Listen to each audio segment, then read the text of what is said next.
Good evening and welcome to Baiju's Exam Prep. Am I audible and visible? Good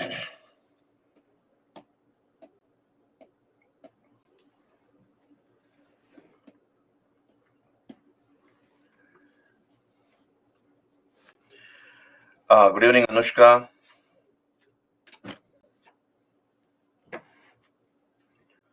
Meshak. Am I audible and visible? Yeah, thank you. Let some more people join in and then I'll begin.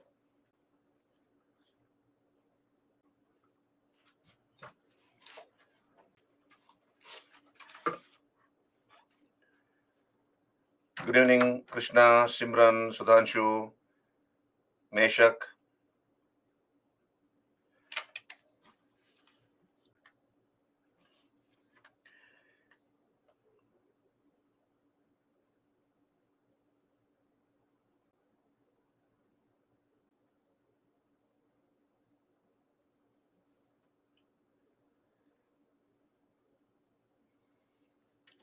Yeah, good evening, everyone.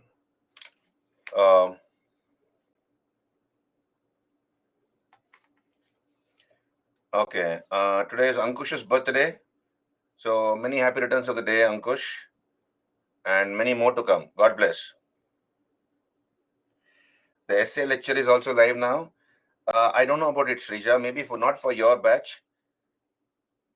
Not for your batch. Bhimra is asking why we see paintings in Bhimbetka caves.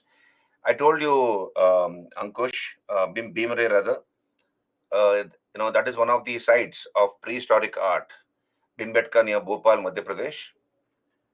So you have the early man, did paintings there in some of the caves.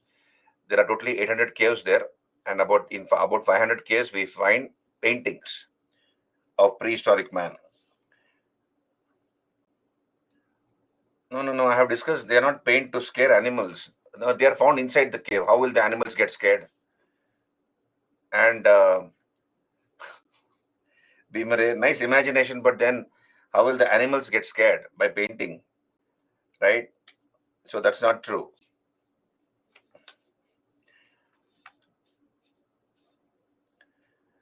Now they should first make sense of it, isn't it? Okay, now let's begin this. So I was supposed to finish art and culture yesterday, but I could not do it.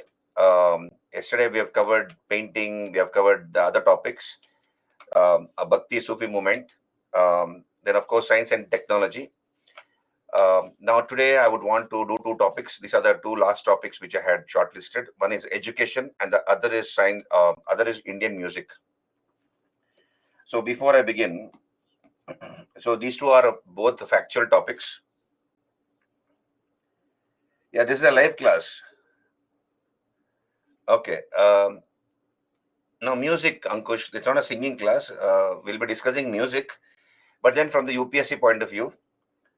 Right. So now before I begin, both these topics are factual in nature, but we will discuss, we'll run through the PPTs at least, and I'll point out certain important aspects about these topics. Now, uh, I have given you some 8 topics which are very, very important. We have discussed these topics. So before I begin today's class, I wanted to speak to you about these things. One is, of course, art and architecture. Art and architecture, right? Architecture, this is important. Then literature, art and architecture, literature, Indian literature, music, then dance, Indian dance. Then number 5, religion and philosophy, religion and philosophy.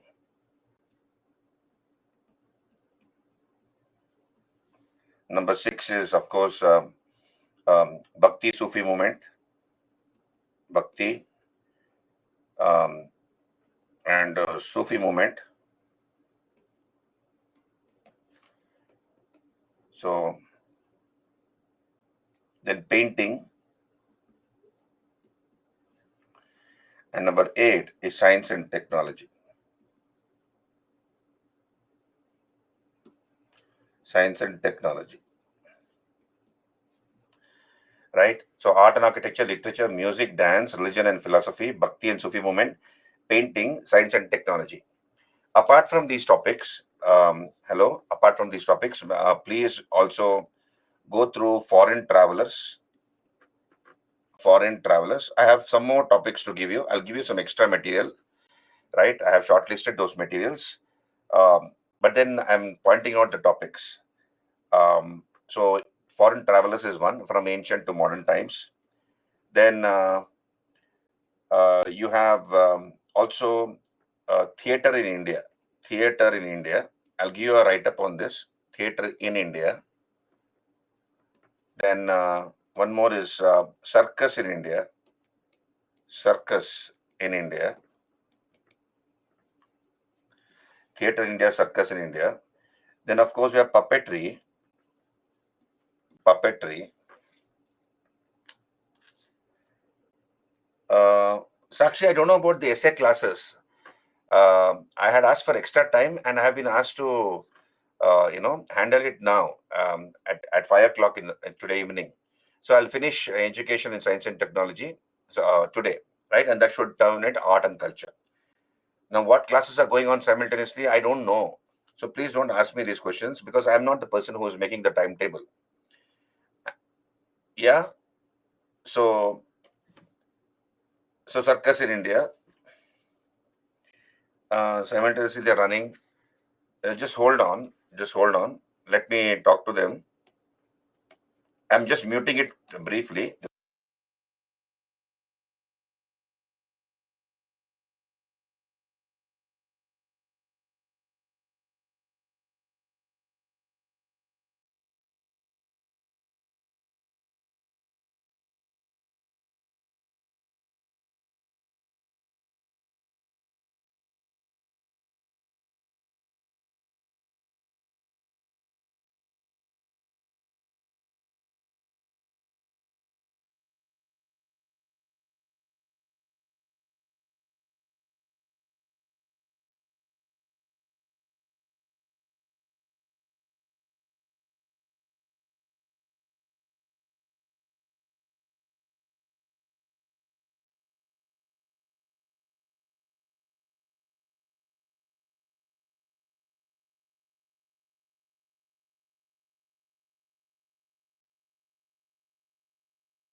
Okay. Essay classes are, please understand, I just now spoke to the concerned people. Essay class has been cancelled. So there is no essay class. It may be there mentioned in the mail or message, but as of now, we are not having any essay classes going on simultaneously with my classes. Okay? Are you there with me? No essay class. It has been cancelled, Pihu. That's what I got the message, right? I got the message just now that it has been cancelled. So let us get on to our class now. So apart from these 8 topics which I had shortlisted, right? So we have a few more topics. I would want you to go through them. Foreign travelers, regarding Hyun Sang, Fahyan, It Sing. These 3 travelers, I'll give you some extra information. In a few days, you should get it. Then theater in India, please go through it. Circus in India, puppetry, different puppet, shadow puppet, rod puppet, okay, glow puppet. So different parts of India, we have different types of puppets. That is a source of entertainment. So puppetry is one topic. You please go through them. Then one more topic is progress of Sanskrit literature in medieval India. So we have done medieval literature, right? Basically, most of the books were written in Persian language, and then some books were written in Arabic. But then, what was the progress of Sanskrit literature in medieval India? We have looked at ancient Indian literature. Most of the books were written in Sanskrit language in ancient India, and we have made a thorough survey of that. But then, a progress of Sanskrit literature in medieval India. So, regarding this, I'll give you a write up. Progress of more for mains, this is, but it will also help you for prelims. So, progress of Sanskrit literature in medieval India, right? Important books written in Sanskrit language in the medieval times during the Delhi Sultanate period, during the Mughal period. Apart from translations, apart from translations. So I have this write up ready. By evening today or tomorrow, you should get this. Get this. Theater in India and circus in India. I'm getting it ready. In 1 or 2 days, I will send it across to you. Okay, from my side, whatever I have to share share it with you. It is in it is in handwritten format. So I have to type it and then format it and send it across. So I'll do it in 1 or 2 days. Just give me 1 or 2 days. I'll send theater and circus to you. Puppetry, please refer to Nitin Singhania's book, right? So this should be, and of course, handicrafts. One more topic is handicrafts. Then basically, what is in the news? Like, for example, the Prime Minister, Mr. Modi, has the habit of giving gifts to various dignitaries, right? And he collects handicrafts from important places from different parts of India, and that is very unique to that particular town or city, and that is given as a gift or a present to many of these foreign dignitaries. If he has gone and attended a meeting, or if those foreign diplomats or dignitaries have come to India, so while receiving them, he gives them a shawl or a stole or some memento as a gift. So that becomes important because that is in the news. So handicrafts that very something very unique. So those whatever is in the news and something very unique, that those things should be read. So this is what I would want you to focus upon, apart from current affairs. Apart from current affairs, right?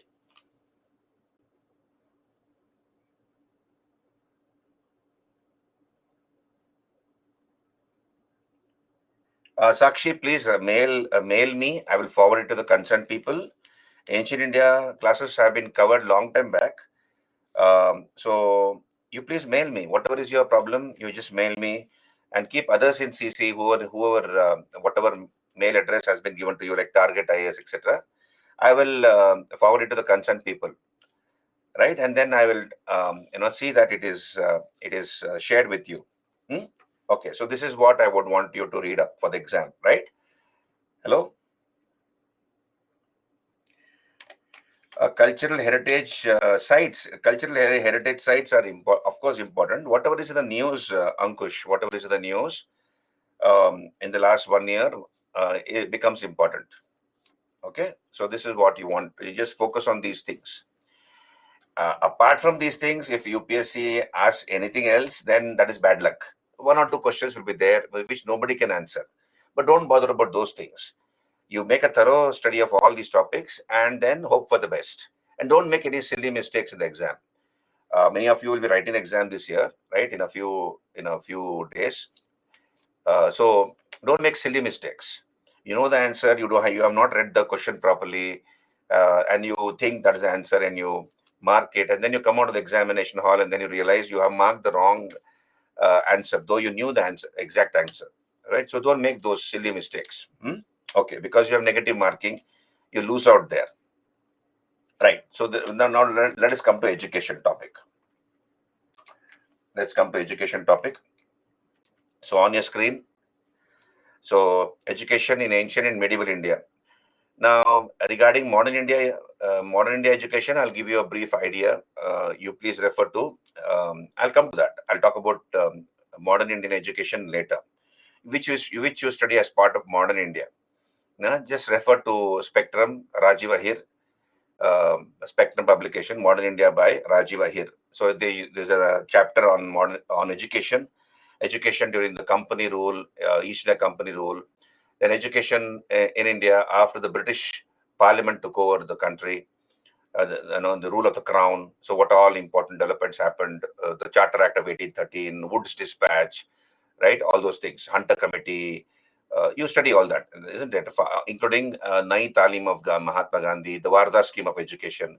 So you study all those things as part of modern India, education in modern India. So that Spectrum book will take care of that. And of course, I'm sure the concerned faculty would have covered education in detail. So now let's come to ancient and medieval India education. Hello, all of you. So basically, it's a factual topic. So what do you study in this topic of education? Basically, the various modes of education, various subjects which were taught in ancient India. All the castes were not eligible, of course, to receive education. The women, initially, of course, women were allowed to receive education.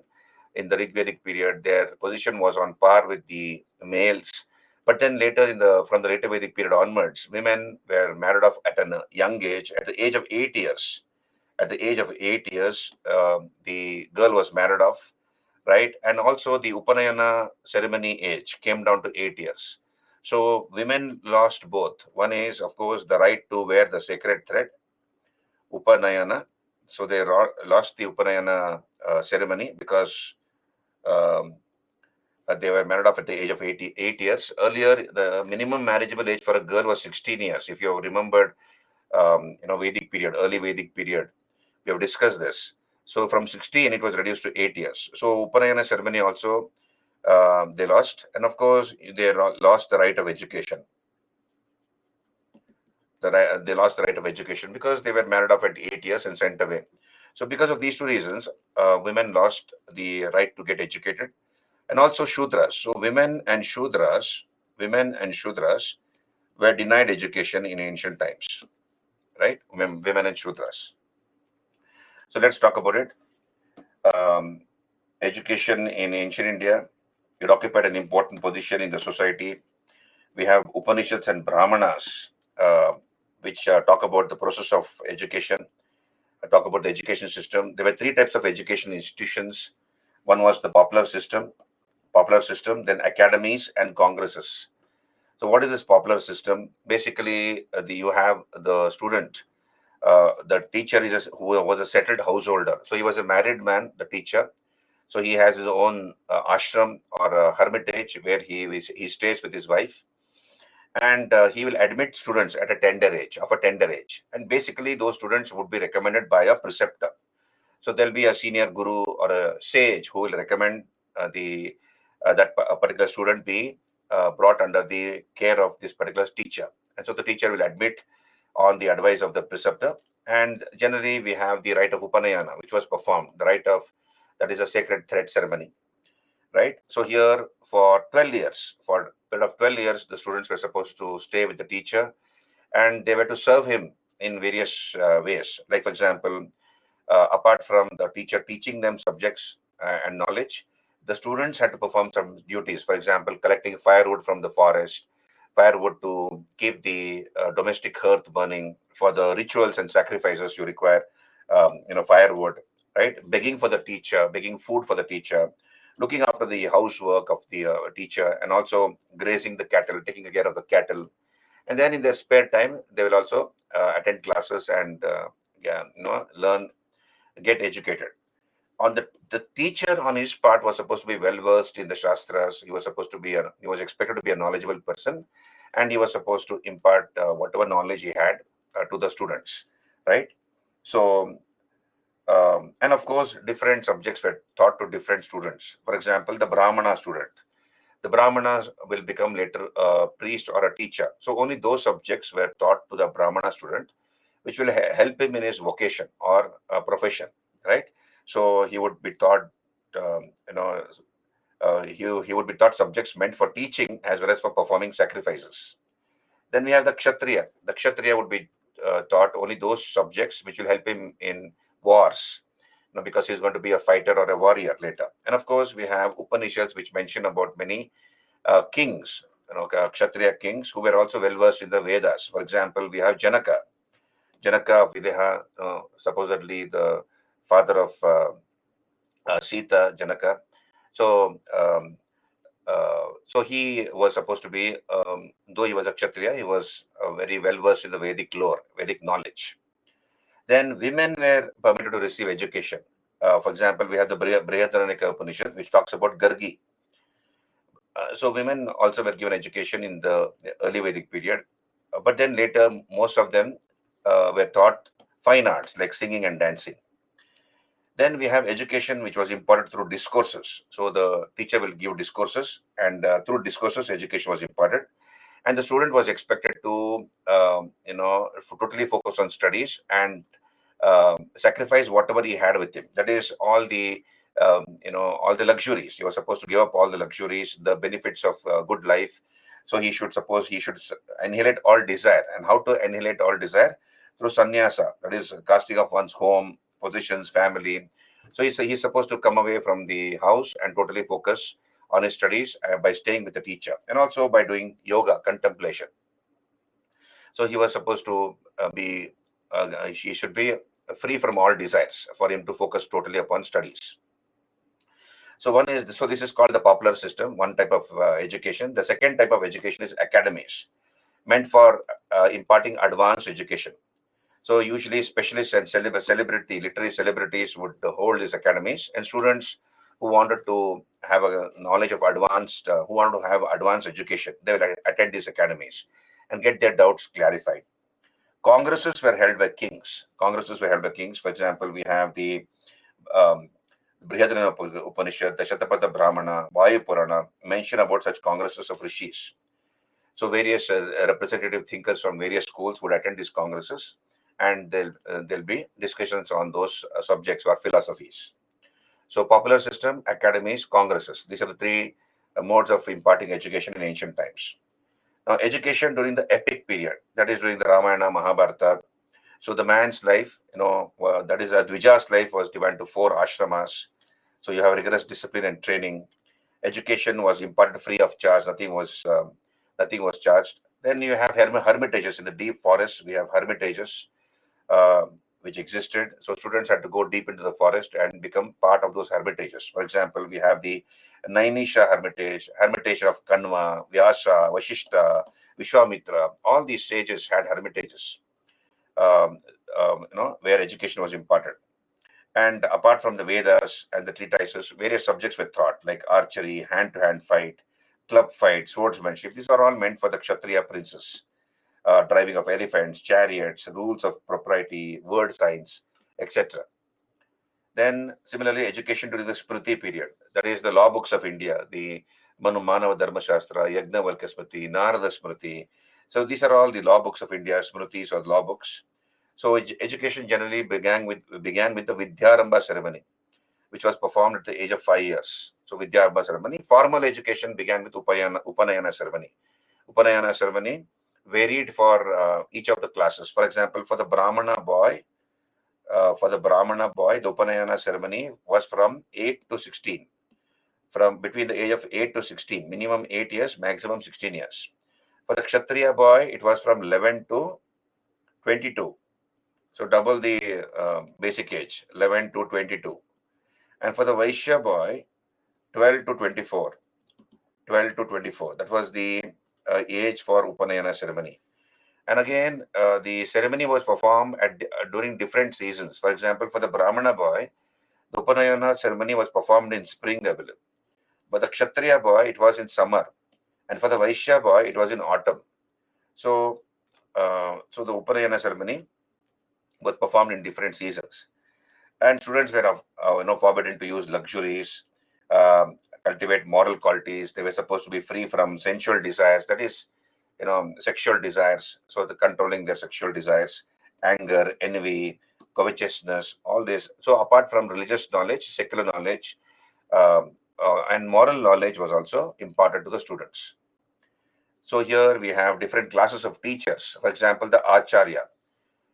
So Acharya was a teacher who taught Vedas without any remuneration. So he initiated the pupil and he taught the Vedas without any fees or remuneration. Upadhyaya taught the student deep, in certain portions of the Veda, and he charged fees for that purpose. So different types of teachers were there, Acharya, Upadhyaya, etc. So, various subjects taught: Itihasa, Vedangas, institutes of sacred law, and three types of knowledge: worldly knowledge, sacred knowledge, knowledge of the Supreme Spirit. So all these things were there. Basically, you see, and you understand, this is more of a factual topic. Nothing much to explain here. An education came to an end with a Samavartana ceremony. That is, once the student finished his education, there was a ceremony or a send-off ceremony given by the teacher to the student. So with the Samavartana ceremony, the student will finish his brahmacharya, the brahmacharya ashrama, student life. And then he'll start his next life, that is grihastha ashrama. And of course, he was excused from all the austerities. So as a student, he was, he had to live a very disciplined life along with the teacher.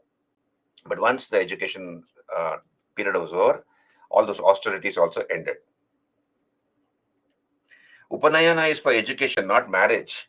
Hari, Upanayana is for education, the beginning of formal education. So you see, 8 years for a Brahmin boy, between 8 to 16 years for a Brahmin boy, age of Upanayana.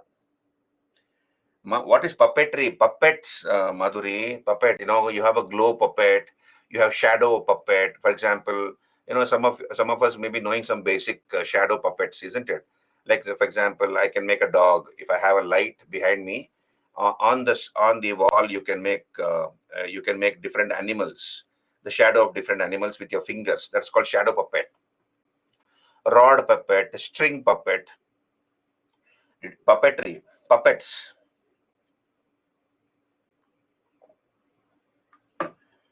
You understand that that is puppetry, Madhuri. Okay. Then, of course, we have education in the 5th century AD on your screen. Education in the 5th century AD, that is Gupta period. Education in the Gupta period. Fahayan talks about education, the first Chinese traveler to come to India. And whatever he tells us about education is considered to be authentic. All right. So, why did Fahayan come? He came to collect Vinaya textbooks for some of the Buddhist monasteries in China. So, he came to collect Buddhist textbooks, Vinaya textbooks. And he says that Patliputra was a great center of learning. During those days, Patliputra was a great center of learning. And you have advanced instruction, elementary education also taught in these monasteries. So it was full of monasteries, that area, Pataliputra, the Ganga Valley, etc. That's what he tells us. Now, he came to collect books for the Buddhist Sanghas in China. But then what he noticed was he did not find any books. He found it very difficult to find books in Patliputra, in North India. But then ultimately he was able to collect books in Eastern India, right? Particularly in the region of Bengal. So he was able to collect books from Tamralipti in Bengal, Eastern India. So what do we come to know then from this?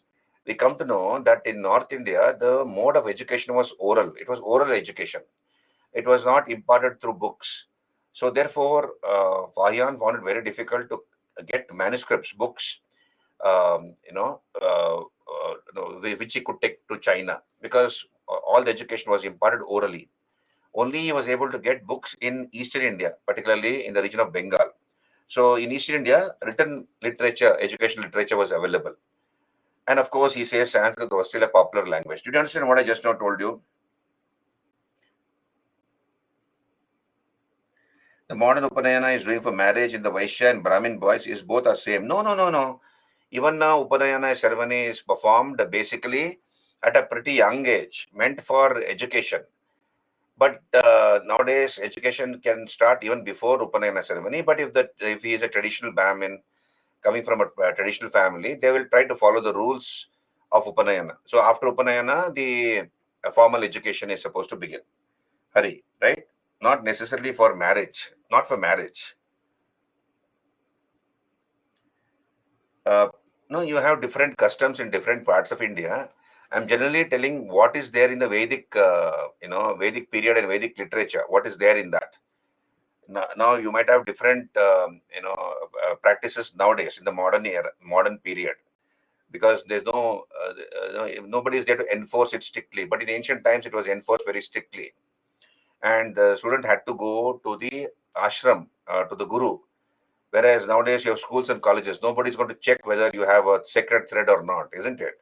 Even if it's a, unless it's a Sanskrit Pathshala, unless it's a traditional Sanskrit Pathshala, where Sanskrit is imparted, probably there they might expect you to go there after the Upanayana ceremony. Right. So this is about education in the in 5th century AD, Gupta period. Similarly, we have education in the 7th century AD. We get information about education in the 7th century AD from Hyun Sang. Hyun Sang, who came to India during the period of Harshavardhana. So he was in India in 629 AD. He lived for 15 years here. So he says Brahminical education and culture was in an ascendancy. Sanskrit language was still flourishing, right? And so he gives us the list of various subjects taught. Students were supposed to renounce all worldly positions. So it was even now imparted orally. Instructions were given orally. So he mentions about various monasteries and also Buddhist scholars. Vayan mentions about, Hyun Sang mentions about Buddhist scholars like Asanga, Vasubandhu, Parshva, Chandravarma, and monasteries were sort of colleges, he says. Right? Then he also talks about preliminary education, various type of preliminary education. Initially, Hyun Sang says child was first introduced to Siddhin. What is Siddhin? A primer of 12 chapters, giving Sanskrit alphabets, combination between vowels and consonants. They were also taught 5 shastras of 5 sciences, great shastras of 5 sciences, like Vyakarna was taught, science of arts and crafts, Silpa Sthana Vidya, Chikitsa Vidya, medicine, Hetu Vidya is logic, Adhyatma Vidya is philosophy. So all these subjects were taught according to Hyun Sang in the 7th century AD. This was part of the primary education. Then he also talks about higher education, where both theoretical and practical subjects were taught in the monasteries. Okay, so and also we have Itzing. Itzing comes. He was the last Chinese traveler to come to India. Itzing. He talks about elementary education. This is about education in ancient India. Hello, are you there with me?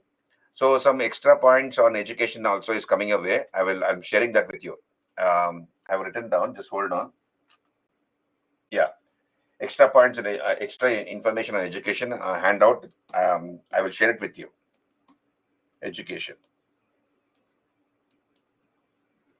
So supplement that with Nitin Singhania's material. Right. So this is education in ancient India. Then we come to education in medieval times. How was education in medieval India? Hello, are you there with me? So this may be a little boring topic because it's factual in nature. That's why I've kept it in the end. I've kept it in the end because of that reason. So education in medieval India. Education in medieval India. So here you see education during the medieval times, during the Delhi Sultanate and onwards, provincial sultanates, Mughal Empire. How was education during that period? Of course, you have a number of ancient education institutions which were destroyed by the Turks, by the Muslim invaders. And the Muslim rulers introduced far-reaching changes in the educational system. So basically, education was imparted in madrasas and maktabs. So they destroyed Hindu education institutions and established madrasas and maktabs, right? And there was no distinction made between secular and religious education. So in fact, in medieval times, during the Delhi Sultanate Mughal period, mostly during the Delhi Sultanate, secular subjects were not taught. Secular subjects like history, philosophy, economy, political, polity, they were practically ignored. Now, what is the reason as to why secular subjects were not taught? Because the state wanted a certain type of men. The state wanted a certain type of men well versed in Islamic education, Sharia, the Holy Quran, etc., and other hadiths. So all those things. And of course, the education was dominated by ulemas, the Muslim religious elites, the Muslim teachers, Muslim religious elites, Muslim religious people, the ulemas. So they were controlling the education system and they wanted to create orthodox Muslims to maintain the supremacy of Islam. So for these two reasons, education was mostly what do you call religious in nature, not secular. Secular education was neglected, right? So you have education imparted in the education was imparted in the madrasas. So they provided both primary and lower secondary education. And finances were basically given by the state, by the government of the state, and by some rich nobles. primary education was in the hands of private hands. Now, madrasas and maktabs, these were patterned on the lines of educational institutions in Persia and Central Asia. So, the whatever madrasas and maktabs were built were on the pattern of educational institutions prevailing in Persia and Central Asia. And I've given you factual information here. Please go through it. The first madrasa was built by supposedly Shihabuddin Ghori, that is Muhammad Ghori at Ajmer. This was the first madrasa supposedly built by Muhammad Ghori at Ajmer. Then Iltutmish, he set up a madrasa at Delhi and named it after Muhammad Ghori. Interesting, right? Then we have Balban. So Balban also gave importance to education. He patronized a number of scholars, like including Amir Khusru, Amir Hussain, encouraged jurists, physicians, astronomers, mathematicians, Balban. Then Alauddin Khilji founded a madrasa attached to the house khas, and he patronized a number of men of letters, including Amir Khusru, who was given the title of Tute Hind. So Alauddin Khilji gave Amir Khusru the title of Amir Khusru, the title of Parrot of India. You know that. Tute Hind. Tuti a Hind. Then Muhammad bin Tughlaq established a madrasa at Delhi in 1346 and attached a mosque to it. So each of these Delhi sultans, important ones, they encourage education. We have also Firuz Shah Tughlaq. He endowed 30 madrasas. So that is what is endowing. That is he gave donations to these madrasas. Saw to it that those madrasas sustain themselves by giving on those donations. And he gave liberal land grants to these education institutions, encouraged men of learning, gave stipends to poor students, and he also converted karkhanas, workshops, into institutions of vocational training. So what was taught? What are the various subjects taught in these madrasas? You see here on your screen, for example, Ziauddin Barani, who was a scholar in the court of Muhammad bin Tughlaq, Ziauddin Barani. He says that at the Madrasa Firuz Shahi at Delhi, these are the subjects which were taught. Exegesis, that is tafsir. Exegesis or tafsir, traditions or hadiths, jurisprudence, that is law, fiqh, grammar, literature, logic, mysticism, scholasticism. There was no printing during those days. Therefore, you have some people who were given the job of copying the books, who had a good handwriting, obviously. So that took a lot of time. But books were written by experts, and probably libraries were also attached to these institutions. The medium of instruction was Persian. And Arabic was compulsory for the Muslims because the Holy Quran is in Arabic language, so they had to learn Arabic language, the Muslims. But the medium of instruction was Persian. Corporal punishments were given, of course, slapping, caning, that was there, and also mild punishments were also given. Now, apart from once the Tughlaq dynasty became weak, we have in the provincial sultanates in the provinces, many provinces or cities in the provinces became very popular for education. For example, we have Jaunpur in UP. Under the Sharki kings of Jaunpur, it became an important center of education, and Jaunpur came to be called the Shiraz of India. Firishta calls it as the Shiraz of India because it became an important educational center. The Bahmani rulers of the Deccan, they also promoted education. Gulbarga, Bijapur, Ahmednagar, etc. They gave funds for education, also provided facilities to the teachers. Then we have Mahmud Gawan. We have discussed this. Mahmud Gawan built a madrasa at Bidar, and he appointed this person called Ibrahim Multan, who has the principal of that particular college, the madrasa at Bidar. And there were 3,000 books in the madrasa at Bidar, built by Mahmud Gawan. Even the Bijapur Adil Shahis, the Qutub Shahis of Golconda, and the Hussain Shahis, the Ilyas Shahis of Bengal, they also promoted education in their respective kingdoms. Right? Then during the Mughal period, Mughals also gave encouragement to education and cultural activities. Humayun, of course, Babur got a number of schools and colleges repaired. Humayun established a college at Delhi, appointed Sheikh Hussain as its principal, I believe. And we have Sher Shah Suri, who established a madrasa at Narnaul, and he was the first Muslim ruler who made provision of education for ordinary Muslims. So Sher Shah Sur made provision for education of ordinary Muslims for the first time. During Akbar's period, what we notice is, apart from religious education, secular education was important. Beginning of a new chapter in the history of education in medieval India, Akbar's period. Why? Because secular subjects came to be taught for the first time, secular subjects during the period of Akbar. Like, for example, philosophy, history, literature, arts, logic, arithmetic, astronomy, accountancy, etc. So, apart from elementary education given to children, so secular education also was imparted during Akbar's period. Education came to be liberalized. Hindus were admitted to Muslim maktabs and madrasas. And we have a list of scholars here from the books I have referred to.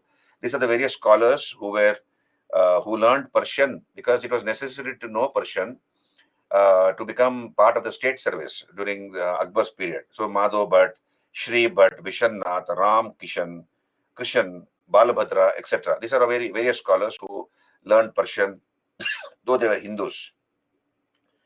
And a number of Sanskrit books were translated into Persian language, right? Then Akbar also established maktabs and madrasas at Agra, Fatehpur Sikri. Then we also have Jahangir encouraging education. Jahangir, right? Then Shah Jahan, Aurangzeb, and even the later Mughals like Bahadur Shah the First, Muhammad Shah, Shah Alam, etc. Right? And in the later Mughal period, we have private, Mughal nobles who promoted education, not the Mughal emperors during the later Mughal period. After Bahadur Shah II, we have most of the new madrasas were set up by private efforts. And we have new centers like Allahabad, Ahmedabad, Aurangabad, Hyderabad, which became important educational centers. Now, what are the features of Muslim education? I believe Muslim education began when the child was 4 years, 4 months, and 4 days old. 4 years, 4 months, 4 days old. 444. And parents generally would consult an astrologer or a soothsayer, and they will fix up an auspicious time for the child to begin schooling. And this ceremony was supposedly called Bismillah. That ceremony was called Bismillah. And the objective of primary education was to teach the child certain alphabets so that the Holy Quran can be studied by the student, by the child. He can, mutter some of the, shloks or verses in the Holy Quran. So that was the basic objective of primary education. It was taught by a mullah or a maulvi. So a mullah or a maulvi is the head of a mosque. So he was the one who gave primary education to the children, right? And education was free, fees was not charged.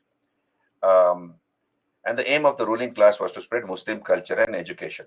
And also finances were given by the rich nobles and the merchants. So all these things are there. Please go through it. Features of Muslim education.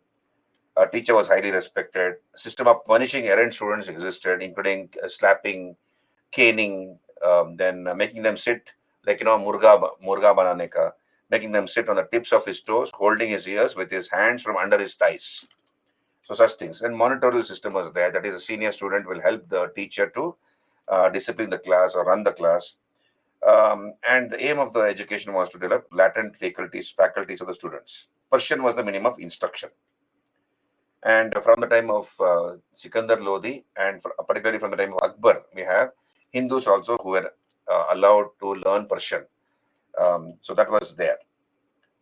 So seats of Muslim education, what are the important seats? Of course, Agra was one. Agra, Delhi, right? Then we have other places like Lahore. Um, then, um, then of course we have Ahmedabad, Jaunpur, um, then Kashmir. Apart from that, Fatehpur Sikri, Gwalior, Sialkot, Ambala, Narnaul. These are the important centers of education during Mughal period. This is about education in ancient and medieval India. Why 444? I have no idea. Bimare, 4 months, 4 years, 4 months, 4 days old. So what was the purpose? I have no idea. So tafsir is what is exegesis. Tafsir, tafsir is exegesis. I have not bothered to find out what is exegesis. Just Google and find out. Let me also do it for you. Exegesis. What is exegesis? Exegesis. What's the meaning of exegesis? Critical explanation or interpretation of a text, especially of scripture. That's called exegesis. Hello? Yeah? critical explanation or interpretation of a text, especially of scripture. That's called exegesis. What's the difference between a Maulvi? Maulvi is the head of a mosque. Ulemas are, the Muslim religious heads, Muslim religious, officials. Muslim, the ulemas are maybe officials, could be officials of the religious department or in the government. They are holding important positions in the government. Ulemas. Maulvi is the head of a mosque. Okay, so this is about ancient and medieval India education. And then you see here we have education in modern times. No, they're not Sufi saints. Ulemas are not Sufi saints. Ulemas, you have Muslim religious, teachers. They are called ulemas. Yeah, Maulvi, or mullah. He is the head of a mosque. Maulvi or mullah, head of a mosque. Ulemas are officials in the government holding important positions. They also knew about Islamic jurisprudence, law, etc. These are the ulemas. House khas is a ridge in Delhi. Hari, it's a ridge, house khas. So we have, I think, Firusha Kotla. Firusha Kotla is near House Khas, on a ridge called House Khas. Kotla Firusha, the city established by, Firusha Tughlaq. Yeah, Kanka is a hospice. That is cool. That is true. Kanka or a hospice. Kanka is a place where the Sufi saints used to stay along with their with their students. Yeah, Maulvis are priests of a mosque, and ulemas are priests at King's Court. Okay. Yeah, that's what I told you. They could be important, holding important positions in the religious department, ulemas. Right now, when we talk about modern education, you see here modern education.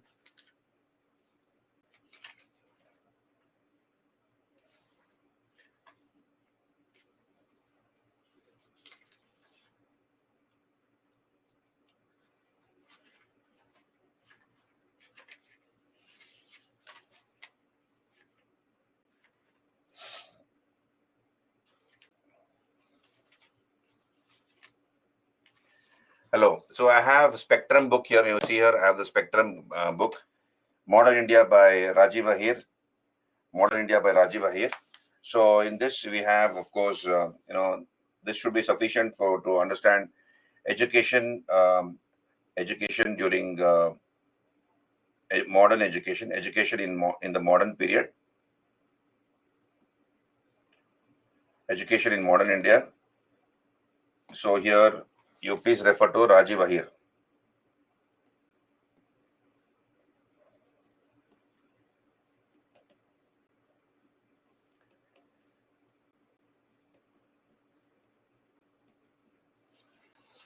Refer Rajiv Ahir, Spectrum publication, Modern India by Spectrum. Rajiv Ahir, Spectrum publication. This should be sufficient. One book is enough. Right? So you have under the company rule, Charter Act of 1813, set aside 1 lakh rupees, if I remember correctly, for the purpose of education. Then we have the Orientalist, Anglicist controversy. What should be the medium of education?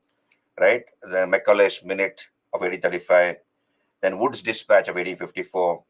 Then the Hunter Commission. Once the Crown took over, you have the Hunter Commission of 1882-83. Recommendations of the Hunter Commission. Indian Universities Act of 1904. Then the Government Resolution on Education Policy 1913, Sadler University Commission of 1917-19, then Education under Diarchy, the Hartog Committee of 1929, Surgeon Plan of Education. Then what about development of vernacular education, technical education, then the British Policy on Education, Varda Scheme of Basic Education. So this is about 10 pages. You see, 10 pages, 632 to 642 page. 10 pages, you get Modern India education. Please go through it. I'm sure you must have already gone through it as part of Modern India. Yeah, Maulvi is the one who does prayers in the mosque. Yeah, Maulvi or Mullah. And in his free time, he will also teach the students. Generally, madrasa or a maktab was attached to a mosque. And of course, you see, um, as part of education chapter, please understand, you need to also read up Nalanda. Understand this, Nalanda University, something about Nalanda University, right? Then Vikramashila University. Nalanda is the main important Ghatikas. What's a Ghatika? Ghatika is a place attached to a school or a college. A Vedic school. Basically, it's a Vedic school or a college attached to a temple. Is called Ghatika. Attached to a temple. That is called a Ghatika. And Ghatikas became popular under the Pallavas. In the Pallava period, they became popular. In fact, they were introduced by the Pallavas, and later you have many Ghatikas which became very, very popular. For example, we have the Kanchi Ghatika, the Ghatika at Kanchipuram, the Kanchi Ghatika, the Nagavi Ghatika. So Ghatika is basically a school or a Vedic school or a college attached to a temple. That is called a Ghatika, right? So this is about education. This is about education chapter. Hello, are you there with me? So please go through the Ghatikas. Ghatikas found in Ghatikas mostly are found in South India. Sakshi, Ghatikas found in South India. Ghatikas, Kanchi Ghatika, Nagavi Ghatika, right? So it's a school or a college attached to a temple. That's called a Ghatika. Okay, now, so please go through this this information. I've collected it from about two sources. I've collected this PPT and whatever material I have typed here is from about 2-3 sources. So please go through it, and I'll share some more information in some time on education. This should be sufficient. And also refer to Nitin Singhania. No. Gurukul is, Ankush is asking whether Ghatika and Gurukul are the same. No, Ghatika and Gurukul would not be the same. Gurukul is not attached to a temple, Ankush. Gurukul is a place, it's something like an ashram. Gurukul, right? And the student, it's more of a residential school. Gurukul is more of it is more of a residential school from the student's point of view, residential school. So Gurukul is generally it is run by a sage or an ascetic. So generally there's a guru there, a sage or a guru there who will run the Gurukul. And students are left in the Gurukul for 12 years. So it's a 12-year residential school. Minimum 12 years they are supposed to stay there. And the boarding, lodging facilities are taken care by the teacher. Boarding, lodging facility. And kings, merchants, etc. The state will give donations to the Gurukul. And the boys were supposed to stay there and serve the teacher. And also observe whatever education is imparted by the teacher. That's called a Gurukul. Whereas Ghatika is a school or a college attached to a temple. Sorry, attached to temple. Yeah. Yeah, almost. Yes, that is true. You cannot say it's a hostel. Hostel, you have to pay a fees, Sakshi. Right? Hostel, you have to pay a fees. You cannot call Gurukul as a hostel, because hostel is only meant for lodging purpose, right? Boarding and lodging, but nothing is taught there. Whereas in a Gurukul, it was boarding and lodging as well as education was imparted. Okay, but you can use the word hostel carelessly, but it was mostly of that particular purpose, Gurukul. Now let us come to music. Can we talk about music now? Hello, all of you. Now, how do I approach this topic? Now, look here. Please take down some important points on music. Hello, music. So this should end art and culture session for us. Music. Now, what all we study? So I have just culled out these points from these PPTs itself. And whatever PPTs I have made on Indian music, this is from 5 sources. It has taken me a lot of effort to make this, right? But I have never been able to, I'm telling you frankly, I have never been able to uh, justify teaching this topic called music, because there are a lot of technical, terms involved there. And I would not know what is thought, what is alap, alankar. I can, briefly tell you what probably it means, but I may not be technically correct. So I will try my best. That's what I would say. But then whatever information I have shared here with you in the PPTs is the best. You don't need to read anything beyond this. It covers everything. Whatever is you are supposed to know from the UPSC point of view, from the state service point of view also. Now, what do we study in this topic called music? Now, look here. I will just go through it. Can I just read it out? I'll not make you write. Or do you want to write? It's not necessary to write this. But let me read it out. Okay, now we talk about the origin of music. Anyway, we'll talk about it. Indian music, what all we study here. Indian music. I'll discuss the PPTs in some time. Origin of music. We'll talk about origin of music. Origin of music. Yeah, origin of music. Okay, yeah, I'm writing Sakshi. Okay, so please take down this sort of a framework or a blueprint for Indian music, a skeleton framework. Origin of music. Okay, origin of music. Then references to music.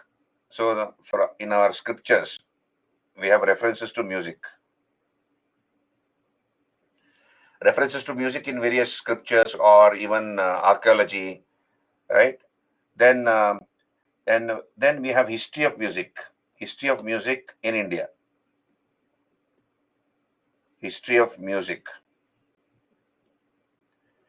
So divided into ancient India. So how was music in ancient India and music in medieval India? Then we have some very old musical instruments, like for example, Ravana Hatha. Ravana Hatha. Now, believe me, I never knew there was a musical instrument called Ravana Hatha. So when I read it, I was wondering what it is. And then I went on Google and then I typed Ravana Hatha and I put a pic there. I wanted to see how it looks like. And then I understood what a Ravana Hatha is. And this is one of the instruments as old as our civilization, this Ravana Hatha. So I have put the pictures in the PPT. So it was also a learning curve for me when I was trying to find out study about Indian music. Okay, Ravana Hatha. Then we have an instrument called Santur. Santur, most of you must have heard about Santur. But then earlier it was called Shatatantri Veena. Shatatantri Veena. That is, it has got 100 strings. Okay, it was initially called Shatatantri Veena. A Veena with 100 strings, which later became Santur. Then we have a very old musical instrument called Swaramandal.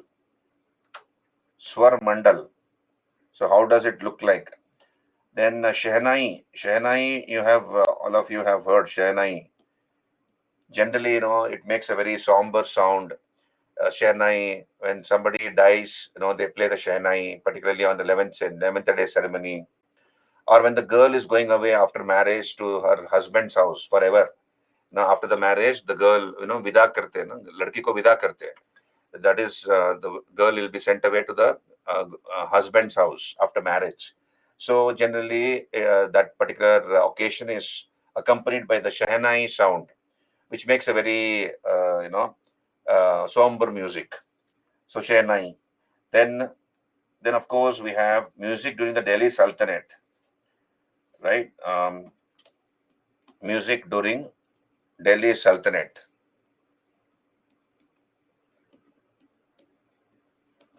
Music during Delhi Sultanate. So how was the music during Delhi Sultanate? Now, and during that period, we have Amir Khusro.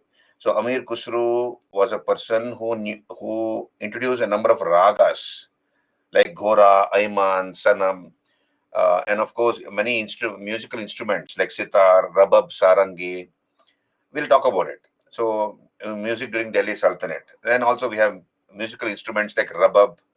So I also did not know how a rabab looks like. Rabab. I'm not a music person, definitely.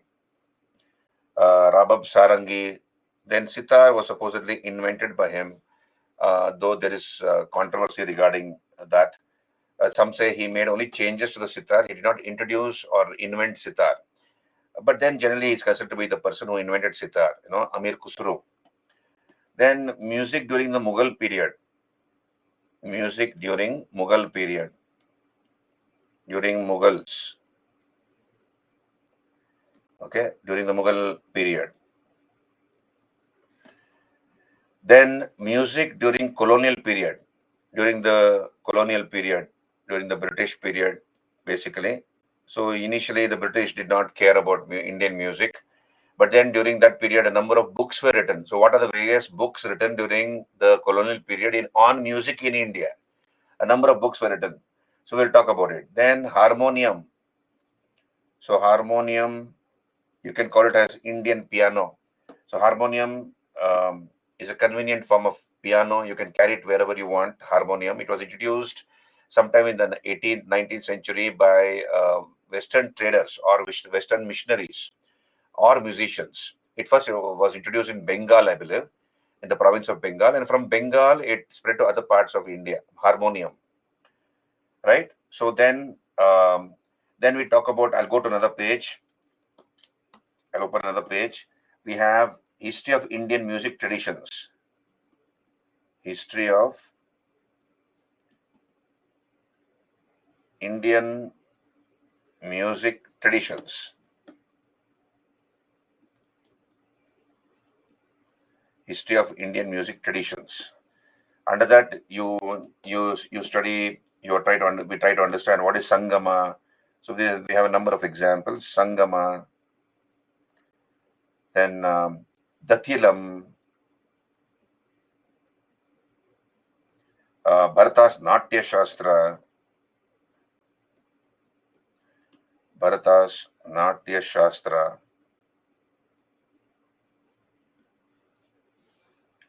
Then we have medieval textbooks on Indian musicology. Medieval texts. Medieval texts on musicology. Various books written on music in medieval times.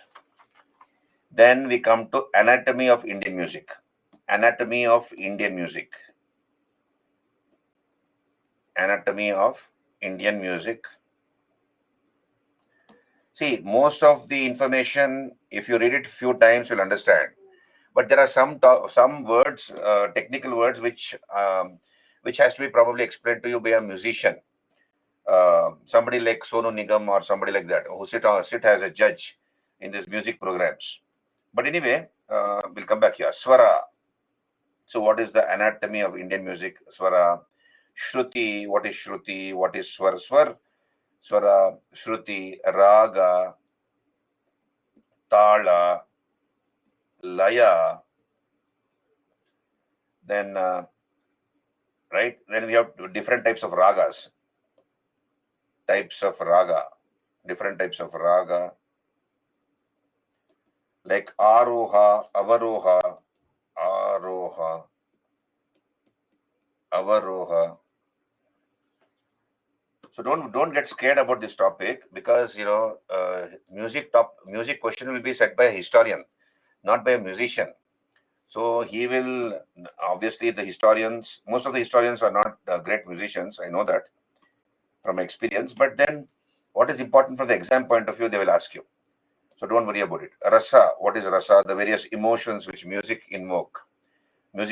Thought, what is thought? Then we also have samay, different ragas sung in different times. Samay. So alap, what is alap? Right? Then tan, murki. If you see Indian Idol, that program which comes, you have those judges after the person has sung the song. Is it Indian Idol or Saregamappa? Right? Is it Indian Idol? So the technical aspects are explained by the judge. right? So Antara, Murki was not good. Antara thoda lamba tha. All those things. You will be wondering what the hell is that just talking, but we'll try to understand.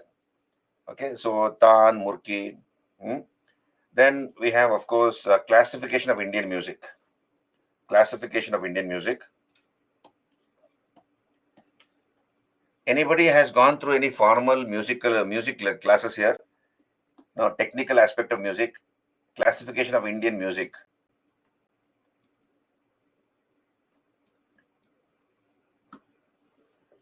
Krishna, Ankush plays the synthesizer, but these are not important. No, it is important, Ankush. As far as you're able to synthesize whatever you are playing along with your studies for UPSC, then you're doing great. Huh? Isn't it? Krishna says he has studied music. Okay. Yes, you're a musician, Krishna. Great. Sriza is also one. Gurucharan plays the harmonium. That's great. So you please mere ko maaf karo. Music is not my cup of tea. But then I'm trying my best. Okay. So classification of Indian but then I'll tell you, whatever information I have shared with you or whatever I have made for you is the best you can get wherever it is. So classification of Indian music, we have, of course, Hindustani music. Hindustani music. So earlier there was only one type of music in India, but with the coming of the Muslims, the establishment of the Delhi Sultanate, the Turks coming, music got divided to Hindustani and Carnatic. So there are Hindustani music. There are 10 main styles, I believe, in Hindustani music. 10 main styles. Like for example, we have Drupad, the Khayal, like that. There are 10 main styles of Hindustani music. Drupad, Khayal, etc. We also have the Gharana system. Gharana system, that is lineage system, Guru Shishya Parampara, Gharana system. So like Gwalior Gharana, Kirana Gharana, Agra Gharana. We also have Bhendi Bazar Gharana. Bhendi is lady's finger. But there's also a Gharana called Bhendi Bazar Gharana. So we have Gharana system. We'll talk about Gharana system. Gwalior Gharana, Kirana Gharana, etc. I'll put it like that. Then you have something called Tarana, Tumri,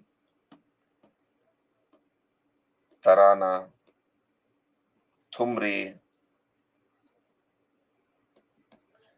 Then we have semi-classical styles of Hindustani music. Semi-classical.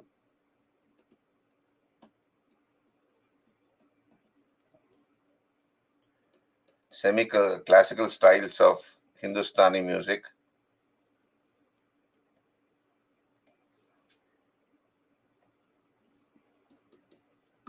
Like for example, Tappa. This is generally played by the camel riders of Rajasthan. Tappa, Ghazal. These are all examples of semi-classical sort of Hindustani music. Then we come to Carnatic music. Carnatic music. And you need to know the difference between Carnatic and Hindustani music. I made a chart for our convenience. What is the difference between Carnatic and Hindustani music? In the mains, they might ask such questions. Difference between Carnatic and Hindustani music. Gitio plays the drums. I have learned piano in 5th standard. That's great, Piyu. Krishna is an average harmonium player. So I really appreciate you have taken some time for music. Okay, Carnatic music. So here, Pallavi. It helps you to unwind, actually. Music helps you to unwind. All those playing those musical instruments help you to manage your emotions and stress, I suppose. Definitely helps you. You can always keep practicing it and becoming better at it. And study something about those instruments, about that music or musical instrument you're playing, the background, who are the experts, different history of that particular instrument, etc. It will help you in your interview if you're a harmonium player or a drums player, or Kavin Mosi studied Carnatic music. So you can mention that as a hobby in your, when you fill in the mains application. And, that way in the interview, it will help you. because the examiner, the interviewer will be able to ask you questions, and some time goes away there, right? That really helps. So do make a point to read it up. It should not be that you once in a while you play and you tell that you're a serious player. They might ask you some very technical questions there, and then you might get caught, and they'll think that you're lying, and that's a very bad thing for your points. So Pallavi, Anupallavi, different aspects of Carnatic music. Varnam, what's Varnam? Then Raga Malika, Tanam, Ragam. So there was one classmate of mine in college called Raga Malika. That's what I can remember. But this is part of Carnatic music. Now I realized that when I came to know about it, I understood that her name was after Carnatic music kept by her parents. Then difference between Hindustani and Carnatic music. Differences between Hindustani and Carnatic music.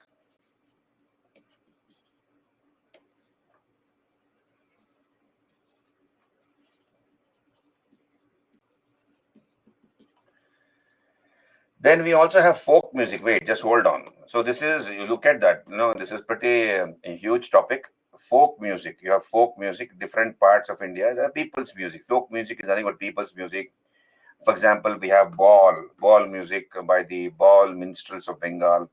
Ball, Vanavan is there. Vanavan music, folk music. Pandavani, Alha, Panihari from Rajasthan, etc. These are different types of folk music.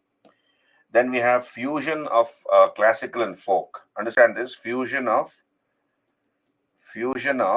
classical and folk.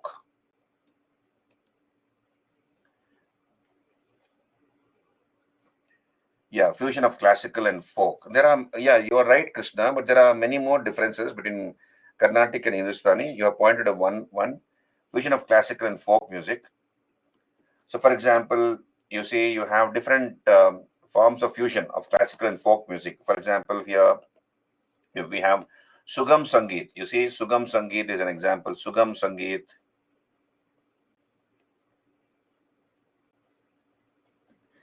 Then Bhajan. Bhajan is also a fusion of classical and folk. Shabad is there. Shabad. Then Rabindra Sangeet.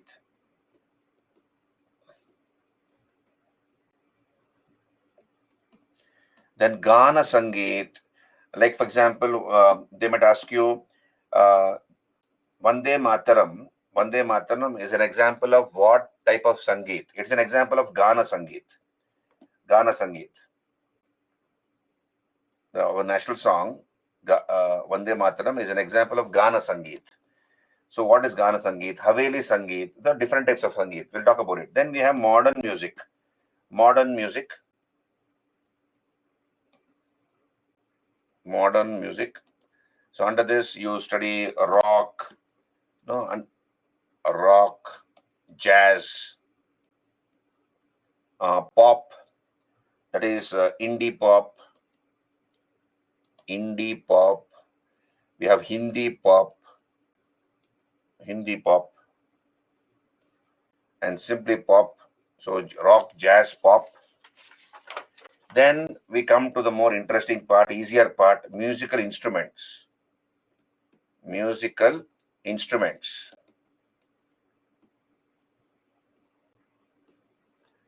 Musical instruments. Like we have Avanad. Avanad is what? Avanad is membrophone, that is percussion instrument. Like a tabla. So you have a leather piece attached to a piece of wood on either side, and then when you exert pressure on that leather piece, when you hit the leather piece, it creates music. That's called avanad, percussion instruments. Similarly, we have, or also called membrophone, membranophone.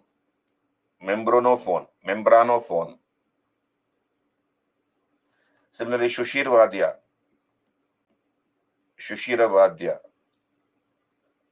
that is aerophones, Sushiravadya, that is That is wind instruments like bansuri, wind instruments, or flute, like that. Number three, we have Ghanavadya. Ghanavadya.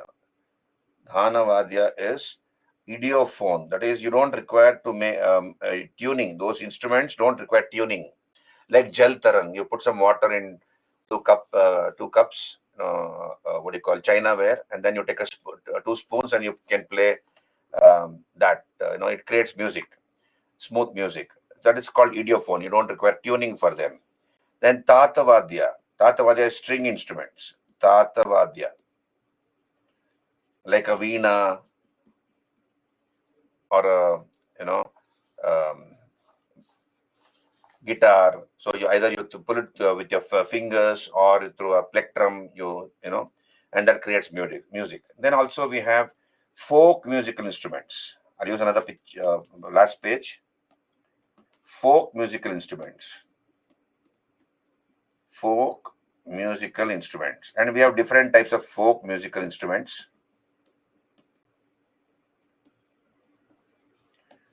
Folk musical instruments. For example, we have the bean. You have the snake charmer who plays the bean, right?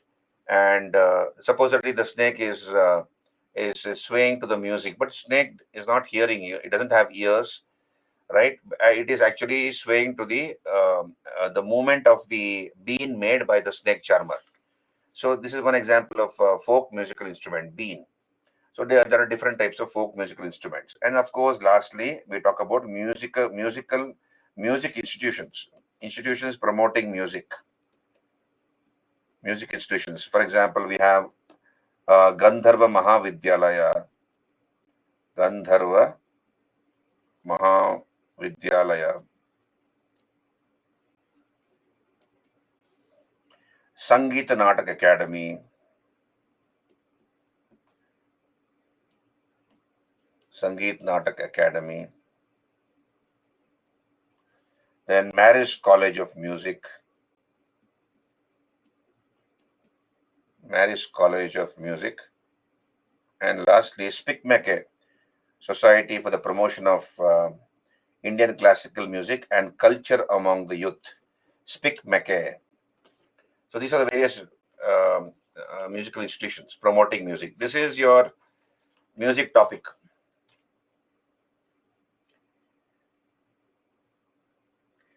Okay. Ball sound, that is true. Yesterday I have spoken about it. Ankush, ball music, right? This is about music. Did you understand? So let's make a quick survey of this music topic. You see, yeah. Hello, all of you. So whatever sort of a skeleton framework I've given you is directly from the PPTs. Whatever is in front of your screen. So Indian music. So let's make us a quick survey of it. All of you, are you ready there? Hello, hello. So here, origin of music. When we talk about music, you see, we talk about origin of music. Narada Muni. No, Narada is supposed to be the person who introduced the art of music to earth, I believe. Narada Muni. No, Narayana. No, the messenger of Vishnu, Narada Muni. Then we have Nada Brahma, the sound that pervaded the whole universe. That is supposed to be Nada Brahma, the sound that pervades the whole universe. Then we have archaeological evidence regarding music. For example, in the excavations in the Indus Valley civilization, we have recovered 7-folded flute and an instrument called Ravana Hatha.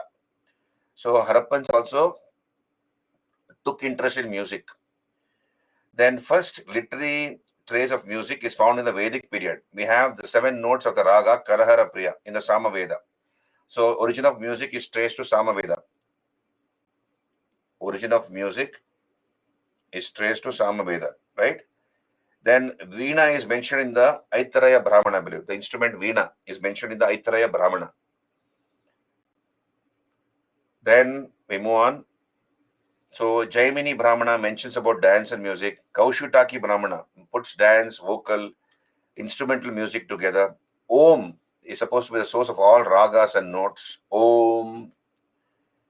right? Then Bharata's Natya Shastra, first reference to music as a theory, is in this book, uh, written by Bharata, called Natya Shastra. First reference to music as a theory between 200 BC and 200 AD. This book was written. Then we talk about history of music in India in ancient and medieval times. Prehistoric period, we have seven-holed flute. Types of stringed instruments have been found in the excavations. Then in the Harappan seals, terracotta figures, we have evidence of a arched or bow-shaped harp. Harp is a veena-like instrument, harp. It looks like a veena. Like, for example, Samudragupta is seen playing the harp. Harp is a veena-like instrument. Veena-like instrument.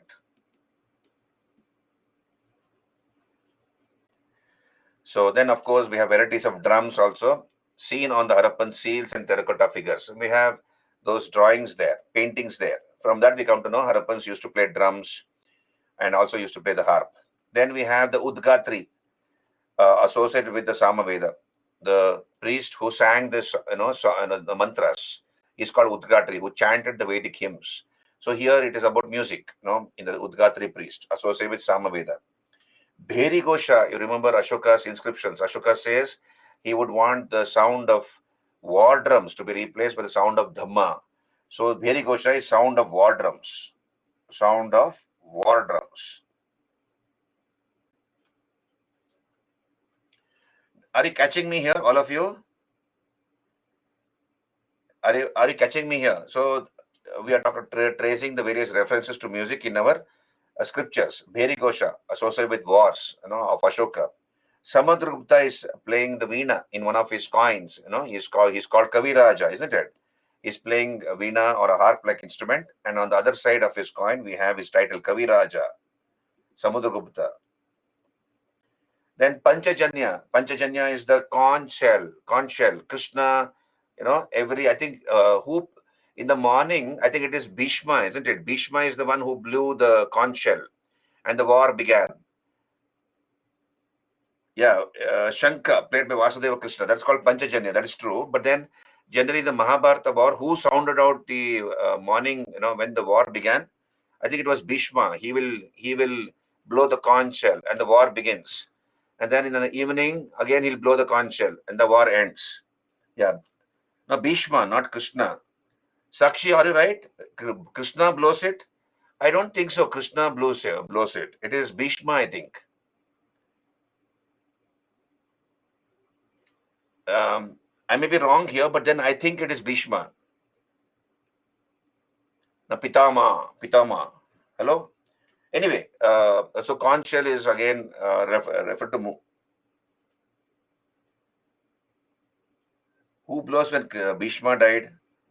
Okay, nice question, Sakshi. So somebody else might have been given a job. Anyway, we'll move on here.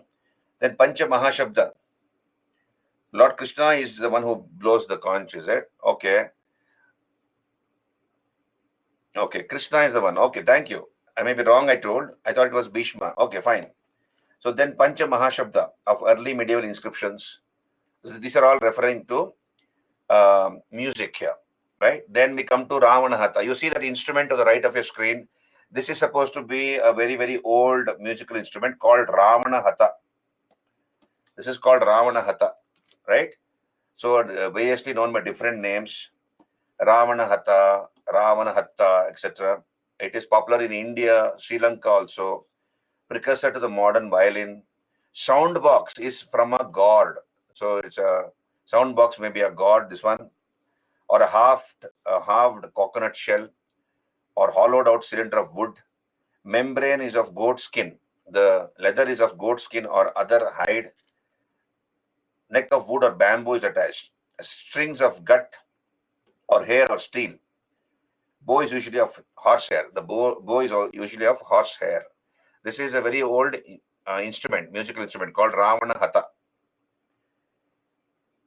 This is what was the picture in. No, this is not a tamburi. This is a Ravana Hatha. Maybe the precursor to Ektara Ankush. This is not a tamburi, definitely, but this is supposed to be. This is what the picture I got on Google. I also did not know that because that book which I was reading did not give me the picture of Ravana Hatha. So I was inquisitive to know what is Ravana Hatha. And in Google, this is what is the picture. So I put it here. Right? Then Santur, earlier called Shatatantri Veena. You can see this is the modern Santur. Some person is playing Santur here. But earlier called Shatatantri Veena. Later it became Santur. Called Santur in Persian language, I believe. 100 strings in Santur. First string instrument is the Pinaki Veena. And the idea to make this instrument came from bow and arrow, right? Pinak means bow in Sanskrit language, hence called Pinaki Veena. In Western countries, it is called the harp. In India, we have a miniature form of the harp called Swara Mandal. You see, this is Swara Mandal. I put a picture here, Swara Mandal. That's called Swara Mandal. Now, tell me how many knew what a Swara Mandal is? Had anybody seen Swara Mandal in their life or how it looks like? Except some of the people who are interested in music here. Okay, so that is Swara Mandal. So you are also on the same boat as me. Okay, great. So we move on. That's called Swara Mandal. Then we have different types of Veenas. You see a Bana Veena, Katyayani Veena, Rudra Veena, etc. These are various Veenas. Then Shehnai. So I put a picture of Shehnai. You see here Shehnai. This is Shehnai, right? Made of wood. So they have the description is there what it is made of. A double reed at one end, a metal or wooden flayed bell at the other. It is generally played during. It has a sense of auspiciousness and sanctity. Widely used during marriages, processions, and in temples. In South India, it is called Nadaswaram. In South India, it is called Nadaswaram, right? Generally, it is associated with a newly married bride leaving her parental house for her husband's house after marriage. So that is when the Shehnai is played. Makes a very somber sound, very sad sound. Uh, where the newly married bride is leaving her parental house. They'll not play dholak. No, that is more of happiness. This is more of a somber music because it is sadness, associated with sadness, I suppose. The Shehna is played then. What is the history of Shehna and marriage? Why it's so linked with this marriage? Not with this marriage, everybody's marriage, Ankush. Mostly in North India, Shehna, generally because it's a very sad occasion, the girl is going away forever. She's leaving her parental house and going away to her husband's house. Nowadays, of course, you have technology. She can make video calls, and she can also fly in and fly out, or come frequently visiting her parental house. But those days, it was like no, when she'll come back was not a surety. She'll come back for the first delivery, but then if the distance was very far away, there was no mode of communication, so obviously everybody is feeling very sad that the girl is going away. So that's why probably Shehna is used. And in coastal districts of Karnataka, Goa, we have a particular community who are maintained by the temple. They are Shehnai players. They're professional Shehnai players.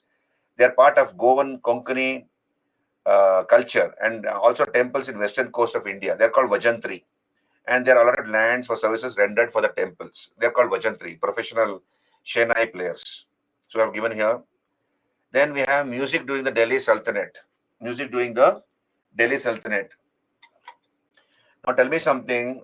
Are you finding this topic interesting? This is music topic. Are you finding it interesting or boring? Hello, all of you. Krishna says it's very interesting. Okay, interesting says Anamika. Little bit boring says Pihu. Okay, so we'll come back here. Factual in nature. That's true. It is factual in nature. Okay, by seeing the picture, we're getting interest, says Bhimre. Thank you, Bhimre. That's a compliment, I suppose. Pallavi says interesting. Okay, anyway, I told you in the beginning, it is factual and also, technical, musical part. But this is all the easier part. You can understand these things.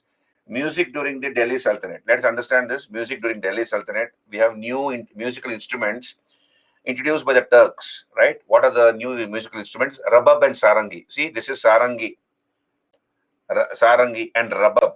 So when I was a young boy, there was TV advertisement on rasna. There was one powder juice called rasna. You have to mix it with powder, water and drink it. So Sarangi sa Rasila, rasna. That's how it used to play. Now I realize what is Sarangi, because when I try to understand what is Sarangi, so this is Sarangi. This is how Sarangi looks like, right? Uh, so Rabab and Sarangi. Yeah, you also seen this ad, Ankush. Okay, fine. Oh, so it's as old as me then, or older than me then. Fine, we'll come back here. So Rabab and Sarangi, these are musical instruments introduced during the Delhi Sultanate. Amir Khusru. So some extra points on Amir Khusru.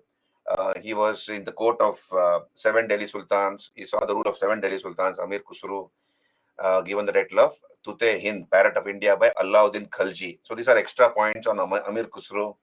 Right, he wrote 5 books. I have given you the chart when I did Delhi Sultanate chapter. Even the literature chapter, it is there. So Amir Khusro is supposed to introduce many ragas like Ghora, Ayman, Sanam. He's supposed to have invented sitar, though it is controversial. Right? We have also music popularized by the Sufi saints that led to the development of qawwalis, khayals, and taranas. Then music during Mughal period. You see here, Akbar patronized Tansen. Tansen, his original name was Ram Tanu Pandey. He was from Gwalior. And Tansen is supposed to have composed many ragas. He also patronized Baiju Bawara, Akbar. Akbar was a very good Nakkara player or Nagada player. This is Nagada. So have you seen that movie Jab We Met? Jab We Met, Shahid Kapoor and Kareena Kapoor. I think that was the last time they met on screen. Right after that, they got separated. So there's one song there in that movie, Nagada, Nagada, that one. Shahid Kapoor plays a Nagada. This is Nagada or Nakkara. Amika Singh has sung it. Okay, Ketan, great. So that is Nakkara. So Akbar was a Nagada player or Nakkara player, I believe, right? Then, so some more information. Shah Jahan weighed musician Jagannath in gold. So it doesn't matter, Ankush. You don't need to see that movie. I was just trying to, that way you can remember, what was the instrument played by Akbar, Nagada. Remember that movie, that song, and then you can remember that instrument. Just in case there's a reference, there's a question asked in the exam. So Shah Jahan weighed musician Jagannath in gold. Largest number of books on Indian classical music were written during the time of Aurangzeb. So peculiar fellow, Aurangzeb he was an accomplished veena player. You see here, but he did not patronize music. He dismissed all the musicians from his court, but he himself was a veena player. And he also fell in love with a musician called Hirabai. Peculiar fellow, Aurangzeb. But that's the largest number of books on Indian classical music were written during Aurangzeb's time. So remember such things. Then we have Muhammad Shah Rangila, who was a great patron of music. You remember Muhammad Shah Rangila? You study about this Mughal emperor during the period of later Mughals chapter. Nadir Shah plundered Delhi during the time of Muhammad Shah Rangila. Muhammad Shah Rangila lost the battle. 1739, Nadir Shah defeated this Muhammad Shah Rangila. Rangila was a Kathak player, addicted to wine, women, and music. This Rangila. That's why it's called Rangila, colorful fellow. Yeah, lavish lifestyle. Yeah, foolish temper also, but then addicted to music, drug, opium also. Then music during colonial times. Okay. So music during colonial times. So after Rangila, we have the tradition of music, rich music tradition died. Musicians took shelter in the courts of native princes. Now, initially, British showed complete indifference to Indian music, but then we have many Indian princes rendering meritorious service towards music. You have Maharaja Pratap Singh Deva of Jaipur. He started musical conferences. Understand this? Maharaja Pratap Singh Deva of Jaipur started musical conferences during the British times, and that led to the writing of a book called Sangeeta Sagar, a very important book on Indian music. So what are the important books written on music during the British rule? You can see here, I have made a chart, made a list here. Muhammad Raza Khan's Nagmat-e Asafi, written in 1813. Krishnanand Vyasa's Sangeet Kalpadrum, written in 1842. S.M. Tagore's Sangeet Sar and Katha Kaumudi. So these are the important books written during the British period on music. And prominent European scholars who took lead in this direction, some of them took interest in Indian music, Willard, Wilson, Clements, right? Then harmonium, you see this is harmonium. Somebody doesn't know how a harmonium looks like, this is harmonium. So this is supposed to have been introduced by Western traders or by religious missionaries, Christian missionaries and musicians in the late 19th century. It became popular in the Bengal area initially, and later it's spread to other parts of India. You can call this as a convenient form of piano. Indian piano, harmonium could be called as Indian piano, harmonium, right? Then we have history of Indian music traditions on your screen. So Sangama. So I have mentioned each, what is the importance. I made a chart here. Ritualistic music of the later Vedic period is called Sangama. Bharata's Natya Shastra is the first work that clarified and elaborated on the subject of musicology.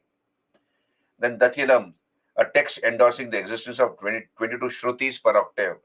Saranga Deva, he wrote Sangita Ratnakara. So make a correction here. 13th century musicologists wrote the classic text on music, Sangita Ratnakara. Strike off seconded by, please. Strike off seconded by. So he wrote this book called Sangita Ratnakara. Saranga Deva. Then Sangita Ratnakara, what does it deal with? It is here defined 264 ragas, identified microtones, classification of microtones into different categories. Then we have I have put this chart in a sequential order, books and author, and then the year in which they wrote. Brihad Deshi, a book on music written by Matanga. This is written in the 9th century AD. It defines raga, I believe. Then Sangita Makaranda, written by Nanda. This is in the 11th century AD. Swaramela Kalanidhi by Ramamatya in the 16th century AD. And Chaturdandi Prakashika by Venkata Makhin, written in the 17th century. So this is in a sequential order. If they ask you arrange the following books on music in a sequential order, they can ask you that way, which they might not. But then these are the important books and their authors. So please go through it. So we also have Gurukuls, where the student would stay with the teacher and learn music, and they were supposed to stay there for 12 years. Gurukul system, also called ashram system. You have Guru Shishya tradition. 12 years they will stay with the teacher, and music was imparted. You have patronage given by kings, wealthy persons. This is Gurukul system, and everybody was treated equally, I believe.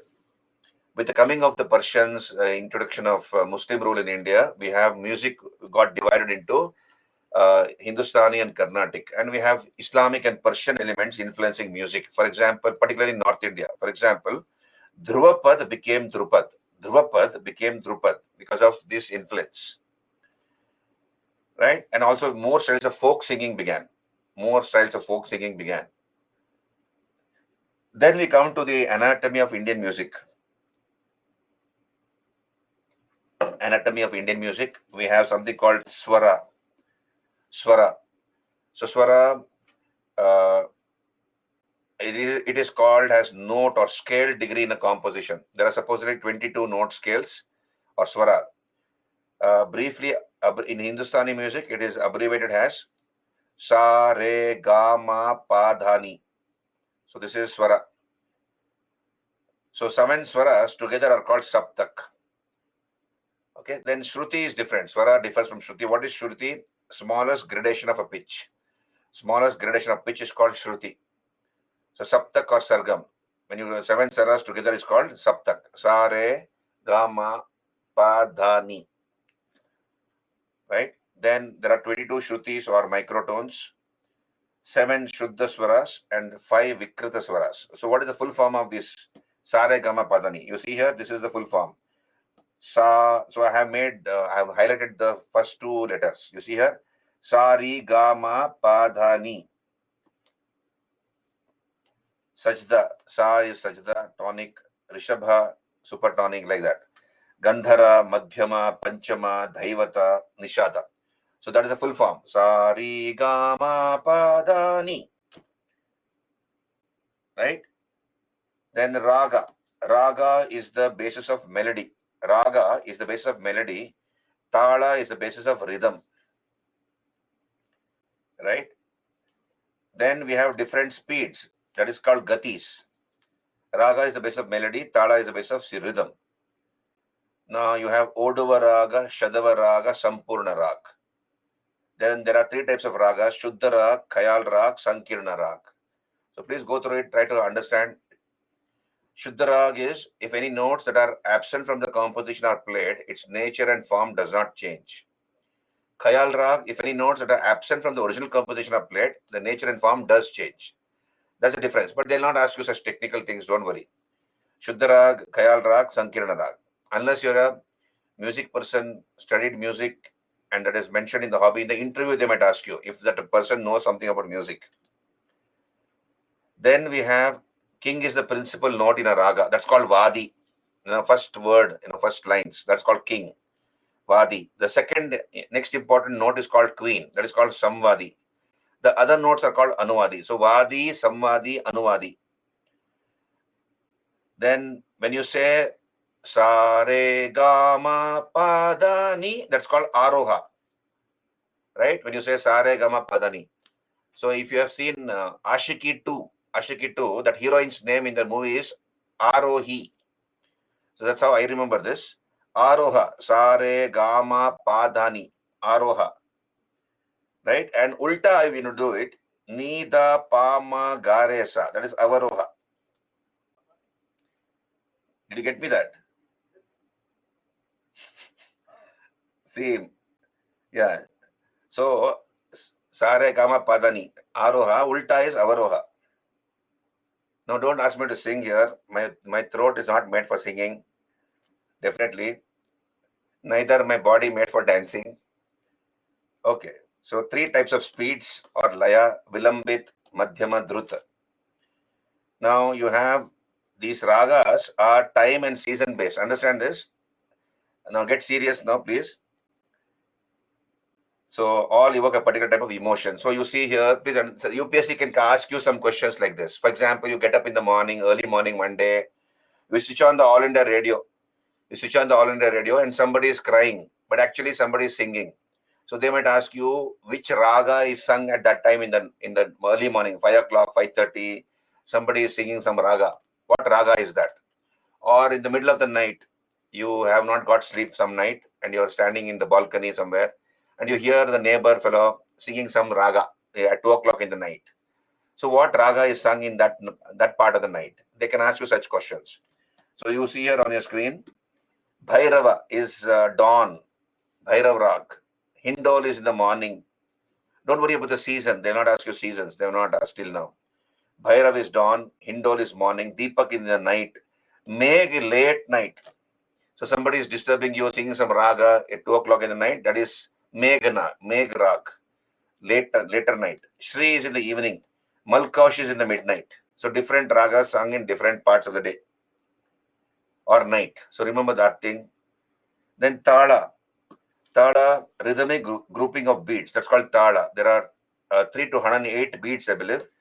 Generally, Teen Tal is very popular. Music composers generally use Teen Tal. That is, it uses 16 beats.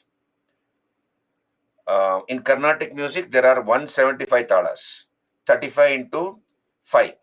There are 5 gatis, 5 speeds, 35 talas. 35 into 5 is 175 talas. But in generally, music composers use teen tal, that is 16 beats.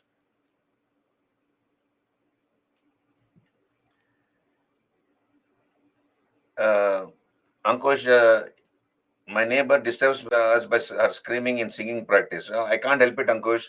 Now, you can complain to the police station, nearest police station. Please complain. They will discipline her. We'll come back here. Okay, rasa.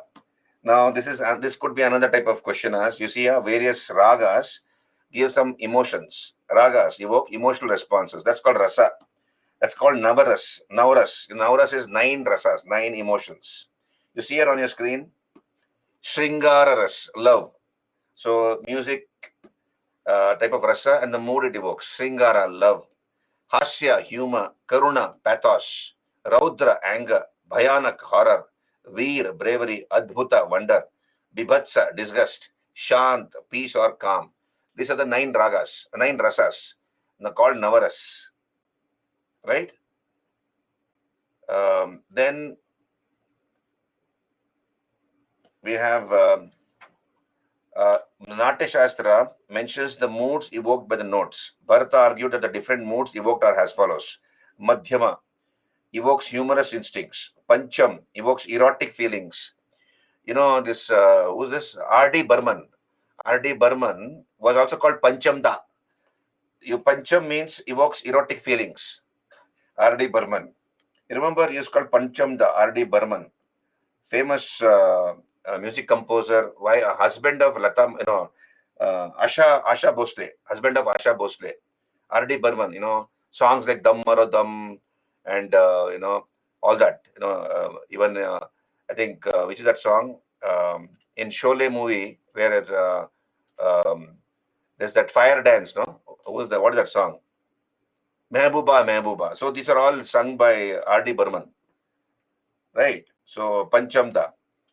Shashda evokes heroic feelings. Rishabh evokes wrathful instincts. So different moods are evoked by different ragas. Yeah, thank you, Ankush. Yeah. Then we have thought.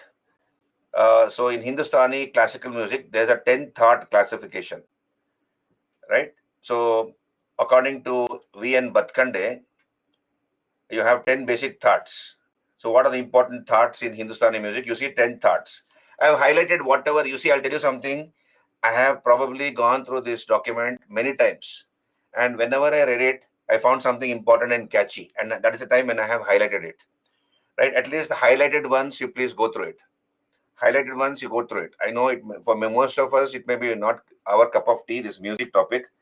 But then please at least focus on the highlighted ones. There are 10 thought in Hindustani music like Bilawal, Khamaj, Kafi, Asavari, Bhairavi, Bhairav, Kalyan, Marwa, Purvi, Todi. These are the 10 thoughts.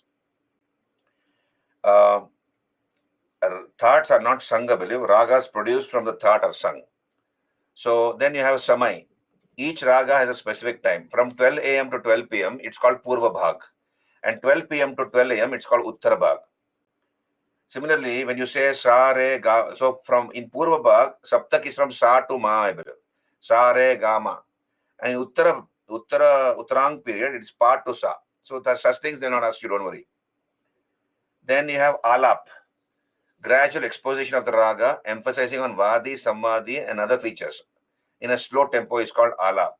What is Akar? Akar is, it starts with A. When you say that, before you start singing, and you say that's called Akar. It starts with A words. Then in Hindustani music, there are two parts, Sthai or Mukhada. You see here, Sthai or Mukhada, first part of the composition, maximum use. That's called Sthai or Mukhada. Antara is second part of the composition. So I think you must have heard about these words, in the music program, Indian Idol, those judges say, Mukhada acha nahi tha, Mukhada thik tha, Antara galat ho gaya, like that. So that is Mukhada and Antara. Then Tan. What is Tan? Basic notes in a fast tempo are called Tan. Murki is short Tan of four notes. Alankar is ornamentation. Ornamentation in the Tan. Like for example, Sarega Gamapa Mapada. So when you use that, that's called Alankar. You're decorating the notes. That's called Alankar. Anamika says her subject is music. Great, Anamika. I bow down before you that you're able to study music as a subject. So, yeah, right. Then you have classification of Indian music. With the coming of the Muslim rule in North India, music got divided into Hindustani and Carnatic. So you see in the 14th century, Hindustani, Carnatic music diverged from Bharata's Natya Shastra. You have 10 main styles of Hindustani music. Drupad, Dhamar. What are the 10 types of Hindustani music? It is there on your screen. Go through it. Drupad, Dhamar, Hori, Khayal, Tappa, Chaturang, Ragasagar, Tarana, Sargam, Thumri. These are the 10 types of Hindustani music. Drupad. oldest and grandest form of Hindustani classical music is Drupad, right? So it reached its zenith in the court of Emperor Akbar. So Drupad became very popular under Akbar. And who are the famous musicians of Akbar's court? Baba Gopal Das, Swami Haridas, Tansen, and Baiju Bawra. Then also you have Raja Mansingh Tomar of Gwalior, who patronized Drupad. In the 18th century, it declined, Drupad. Then essentially it's a poetic form of music. It starts with an alap. Alap is what? Like that. Then what is the musical instrument played along with Drupad? Pakvaj. Pakvaj is played. Uh, After some time, Drupad begins, Pakvaj is played. Then you have Tanpura and Pakvaj. They accompany two male vocalists in Drupad. And Drupad has four forms on the basis of Vanis or Banis. So what are the various forms of Drupad? Dagari Gharana. The Dagar family sings this Dagar Vani. Dagars are Muslims, I believe, and they usually sing Hindu texts of gods and goddesses. Dagar Vani. The Darbanga Gharana. They sing the Khandarwani and the Gauharwani. Malik family is famous for Darbanga Gharana. The exponents of Darbanga Gharana. Then Bettaya Gharana. They perform the Nauhar and Khandarwani styles. Famous are the Mishra family. Then you have Talwandi Gharana. They sing the Khandarwani, but you cannot call it as part of Indian music because they are based in Pakistani now. Talwandi is in Pakistan, as you know. Drupad is name of father of Draupadi. Yeah, don't worry about that part. This is the Drupad music, Sakshi, right? But anyway, nice connection. That way you can remember. When Tansen sings, whether work according to him. I didn't understand your question, Krishna. Then Gharana. What is Gharana system? That is lineage. Guru Shishya Parampara, Ghar. So here Gharana is a school, and depending upon one school and another school, you have thinking, teaching, performance, and appreciation of music. That it all varies depending upon which gharana that musician comes from. So there are well-known gharanas like Agra Gharana, Gwalior Gharana, Indore, Jaipur, Kirana Gharana, Patiala Gharana. These are the important gharanas. Then we have Khayal music. Khayal means imagination, I believe. Origin of Khayal music attributed to Amir Khusro.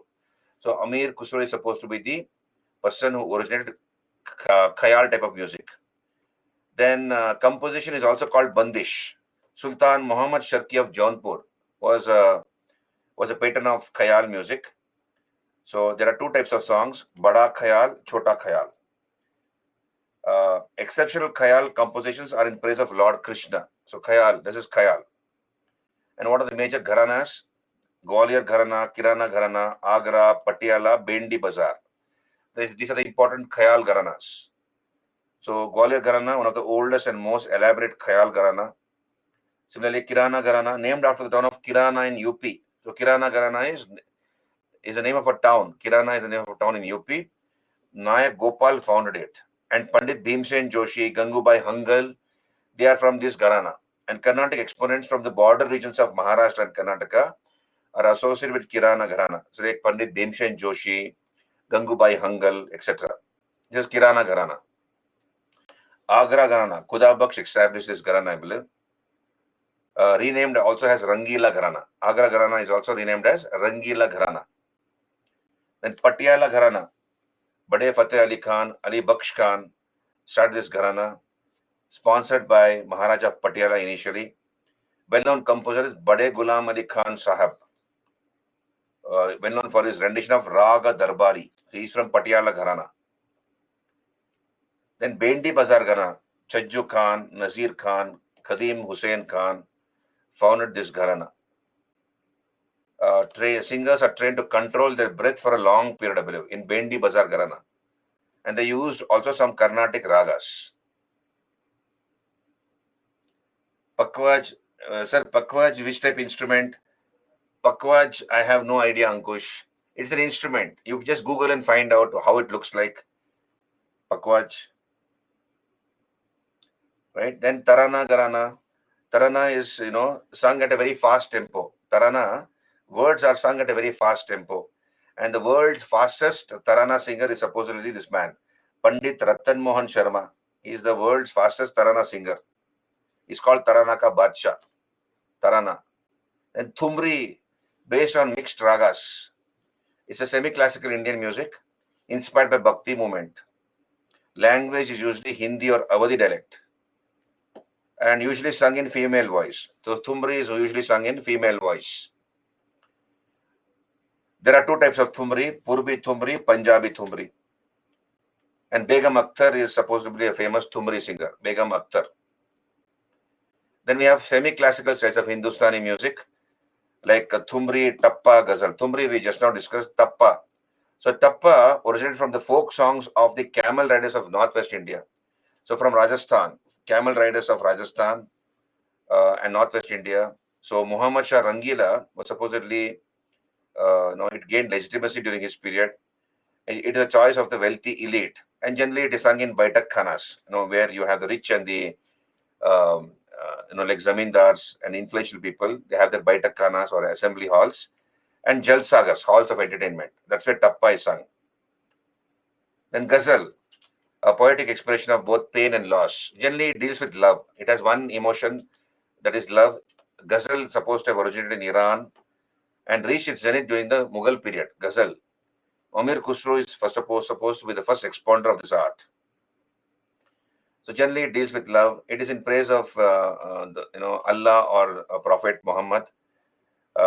And understanding the lyrics requires education. So basically, ghazals, to understand ghazals require education, understanding of those words, and meant for the upper classes, typically available to the upper classes, education basically. So Rumi of the 13th century, Hafiz of the 14th century, Mirza Ghalib, then Muhammad Iqbal, Qazi Nazrul Islam of Bangladesh. These are all famous, ghazal singers, personalities of ghazal. Then Carnatic music, played in the traditional octave. It is Kriti based, focuses more on the Sahitya or the lyric quality of the music piece, I believe. So the first two lines are called Pallavi. First or second thematic line is called Pallavi, considered to be the piece da resistance. Best part of Pallavi is Ragam, Talam, Pallavi. Second lines, two lines called Anupallavi follow Pallavi. So Pallavi is the first line. After Pallavi, we have the Anupallavi. Then Varnam, composition sung at the beginning of the recital is called Varnam. Ragamalika, concluding part of the performance. When the performance concludes, it's called Ragamalika. So Carnatic music is played with mridangam, right? So that's what it is. And then I have put the difference between Carnatic and Hindustani music. You want a break, or can I just go through this for another 15-20 minutes and we'll finish it off once and for all? I don't have much to discuss here. It is mostly I'm discussing the PPTs here. At least once you should go through the PPTs. Can I just go through it and finish it off? So most of them are saying the same. Ketan, right? Okay, thank you. So let's go through it. So difference between Hindustani and Carnatic music. So such things you remember, please. You can always make a chart or have a brief introduction and then tell the difference between Hindustani and Carnatic music. Influence, you see here, in Hindustani music it is Arab, Persian and Afghans, whereas in Carnatic music it is indigenous influence. Freedom, in Hindustani music there's scope for improvisation and variations, whereas in Carnatic music there's no freedom to improvise. There are several substyles in Hindustani music which led to the emergence of gharanas. There's only one prescribed style in Carnatic music. Instruments are equally important as vocals in Hindustani music, whereas more emphasis is given on vocal music in Carnatic music. There are 6 major ragas in Hindustani music, whereas in Carnatic music, 72 ragas are there. Hindustani music adheres to time. Carnatic music does not. Tabla, sarangi, sitar, santur are the accompanying instruments in Hindustani music, whereas in Carnatic it is veena, mridangam, mandolin. Hindustani music mostly associated with North India, Carnatic music usually South India, and commonality between these two is flute and violin. Flute and violin is common to both Hindustani and Carnatic music. Flute and violin. Right? Then we come to folk music. Different parts of India, we have different types of folk music. It is the music of the people and it has no hard and fast rules. And you see, you have different music. I have given you here Ball, Vanavan, Pandavani, Alha, Panihari, etc. You see it on your screen. Ball music. It's a Bengali religious sect. Ball Sangeet. And major influences are Hindu Bhakti movement and Sufi movement. That is called Ball music, native to Bengal, right? And you have Lalan Fakir also. Yesterday I discussed about Lalan Fakir. So he was a famous ball singer and also composer of songs. Then Vanavan. Vanavan is from Kashmir. So such things you remember, please. Sung during wedding ceremonies and considered auspicious. Pandavani is from Chhattisgarh. In this, it is the hero is Bhima, and well-known artist is Tijan Bai from Chhattisgarh. Pandavani is from Chhattisgarh. Alaha is from Madhya Pradesh, right? And in place of the Pandava, 5 brothers of the Pandavas, you have 5 other people who are substituted. That is Alha, Udal, Malkhan, Lakhan, and Deva. In place of the 5 Pandava brothers. So it is related to the epic Mahabharata. Alha from Madhya Pradesh. Panihari from Rajasthan. So you have women in the villages in Rajasthan. They go out of the village to collect water from the faraway wells and they sing a song. That's called Panihari.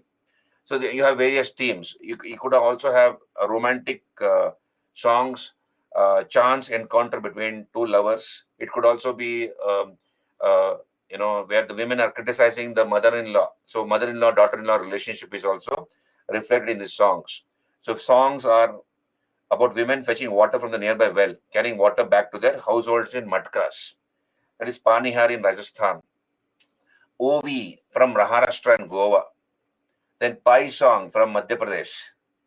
And the dance which accompanies Pai song is Saira dance. So the songs generally played for good monsoon and a good harvest. So Saira dance accompanies Pai song, and Pai song is from Madhya Pradesh. Then Lavani is from Maharashtra, performed to dholki, dholaks, that is drums. Then Mand from Rajasthan. Kesaria Balam, a song called Kesaria Balam is in the Mand style, I believe. Okay, developed in the royal courts. It's about the glory of Rajput rulers, Mand. Then Dandiya from Gujarat. During the Garba, you have men and women dance in circles, in 2 circles with sticks in their hands. Generally during Navaratri, that is done. Then Povada from Maharashtra. You should talk about the heroes of the past, like Shivaji and the Peshwas, Povadas. Then Konjam Parva, it talks about the victory of the Manipuris against the British. So we have the Battle of Kongjom, fought between the British Army and the Manipuri resistance in 1891. So this is the musical narration of that war, the Kongjom Parva. Then Bhavagite, famous in Karnataka, Maharashtra. It's about nature, love, philosophy, Bhavagite. Then Mando, popular in Goa. Kolatam or Kolanallu in Andhra, Karnataka, Tamil Nadu. Then we have fusion of classical and folk, Sugam Sangeet. So we have different types of classical and folk music, Sugam Sangeet, devotional music, bringing classical and folk together. What are the subcategories of Sugam Sangeet? Bhajan, Shabad, Kavali, Rabindra Sangeet, Gana Sangeet, Haveli Sangeet. Bhajan, present in North India, originated from Bhakti movement.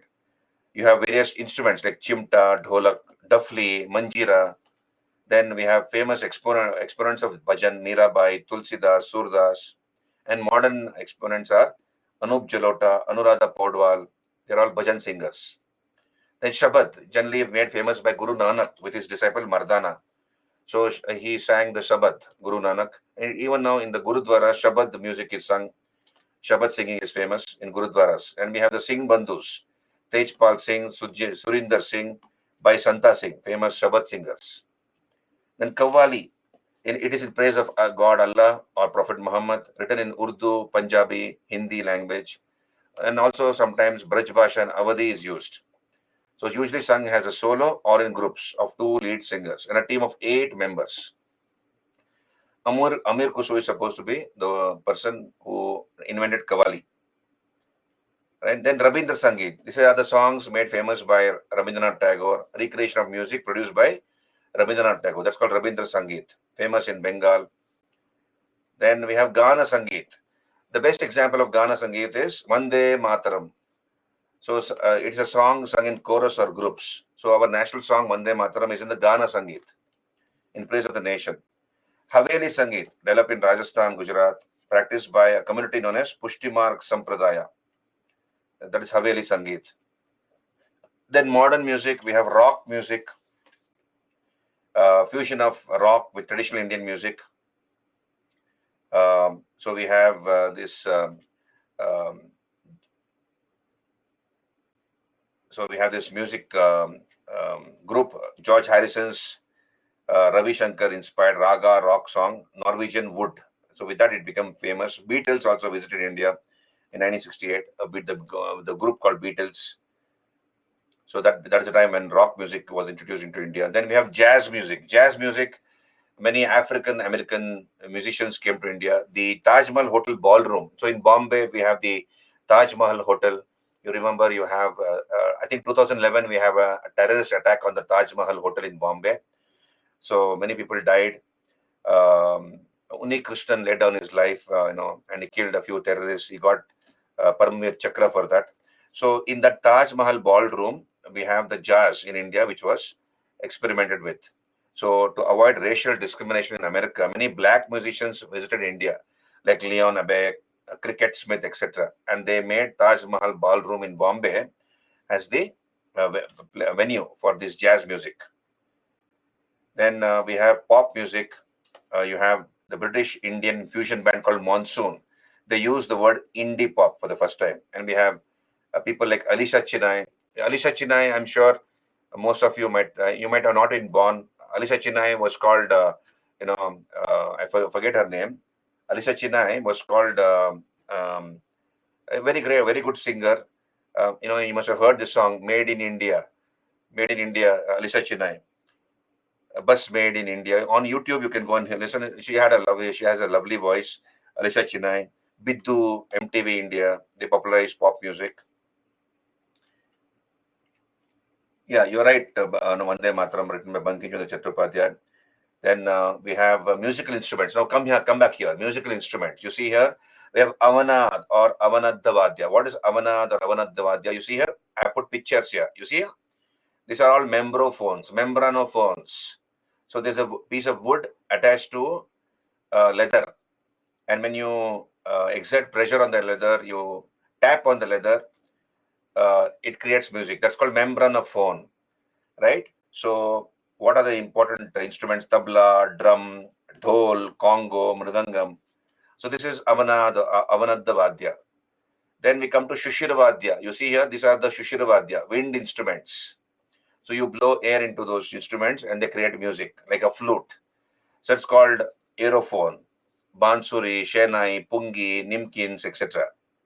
So Ustad Bismillah Khan is called the king of shenai, like that. Hari Prasad Chaurasya is a famous flutist. Then we come to Ghanavadya, which requires no tuning. You see here, these are called idiophones, like Gatam, Swaramandal. These are all instruments which don't require Jal Tarang. They don't require any tuning. That's called Ghanavadya, idiophone instruments, Manjira, Jal Tarang, Kanch Tarang, Jhanj, Kartal, etc. Then we have Tatavadya, string instruments. You see here, I put pictures, chordophones. These are all the chordophones. Board, plectral. So board like sarangi, esraj, violin, they're board string instruments. Then plectral, you use you pull it up with your fingers or use a plectral to make sound. Then instruments which are struck by a small hammer or a pair of sticks like Gotavadyam, Swaramandal. These are all chordophones, right? Then we have folk musical instruments. Again, I have divided it according to the like chordophones, aerophones, like that. For example, chordophones. So you have ektara, tuntuna, one string instruments played by wandering monks. Dotara, two string instruments used by bowls. This is called dotara. Chikara, board instruments in Rajasthan, UP, MP, etc. That is chordophones. Aerophones like bean. You see, the snake charmers use bean, made of fried bottle gourd. It's an aerophone instrument. Similarly, algosa, tangmuri, etc. The membrophones like ghumat, idakka, udukai, chimta, evolved from the fire tongs used in Punjab. Chimta, that's membranophone. Then modern developments in music, various institutions catering to music, like Gandharva Mahavidyalaya. So please go through it. Then Sangeeta Natak Academy, the first national academy set up by the government of India in 1952. And it also administers the National School of Drama, the Sangeet Natak Academy. Then Marist College of Music, now called Bhatkande Music Institute. Bhatkande Music Institute, established in Lucknow. And lastly, the SPIC-MACA, Society for the Promotion of Indian Classical Music and Culture Amongst the Youth. Right? Also, Chaturpahar. These are the important institutions dealing with music. This is your music topic. I don't know how. I know I have just read the material which was there in front of me. I don't know how to teach music. I've been very frank about it. So people who are writing the exam, um, be very calm. Just have the confidence that whatever you have studied and all the effort you have put in the last few months or from the last 1 year, it will pay you off. Don't make stupid mistakes in the examination. Read the question properly, right? Read the question properly, and don't make silly mistakes. And sleep well before the day of the night before the exam. Sleep well. Stop your studies by 7 o'clock. Go for an early dinner that night, and sleep off. Sleep well, and don't do last minute studies. And don't entertain any phone calls from your friends. Did you study that? Did you study this? Right? And that unnecessarily creates a lot of tension and anxiety. Don't do that. What you have studied all these months, all this time, that is going to be of help, not the last minute studies. It'll confuse you and it'll make you anxious, and you might make silly mistakes in the exam. Right? So all the best. That's what I would say. All the best. And some more information I will pass it on to you in a few days. Right? So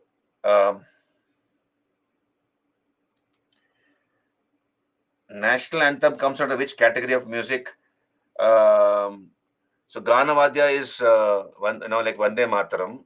National anthem, I'm not very sure. Is it the same as Ganavadya? It's sung in a chorus. So probably it must be the same.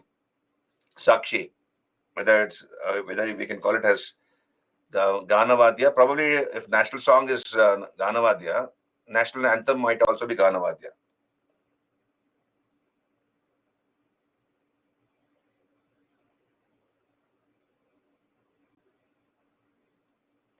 Okay, fine. Thank you, Ankush. On the lighter note, thanks a lot. So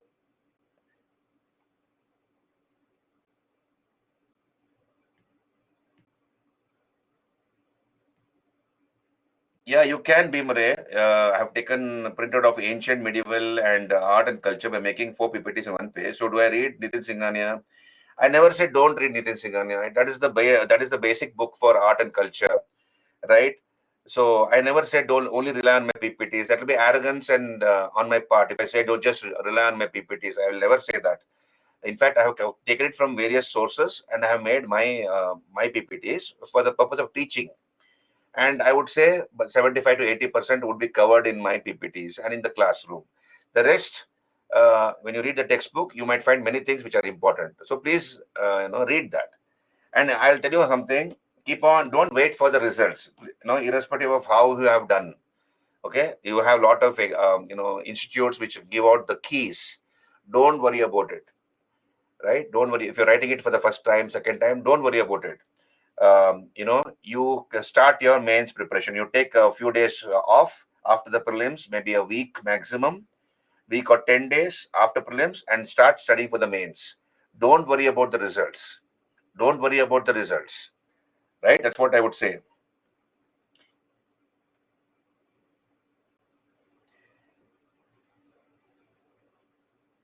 No, Bimare, when you read music, for example, if you've gone through art and architecture, maybe first reading is from my PPT. Okay, and then second reading is from Nitin Singhania. You'll get broader idea about the topic. Once you go to the PPTs and listen to the class lecture, go back and read the same topic from the textbook. Then you'll get more points from the textbook, and many things which may not be clear will become clear with the standard textbook. That's what I would say. Did you understand?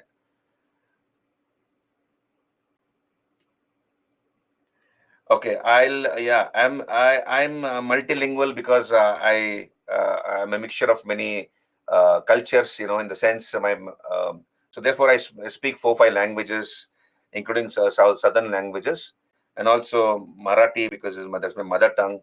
So that's about it. NCRT, see, do we read NCRT? Bimare, I think you're 16 and a half years, right? Bimare, you're still in your teens. You're still a lot of time. You are not eligible to write the exam since you're 16 and a half years, Bimare. So if you're asking me, do I read NCRT? Please read NCRT. You're still a long way to go before you appear for the exam. Gurcharan, I don't know. Which subject class commences from Monday, I don't know. Asama, yeah, you take your time to read your basic books. Become strong with that.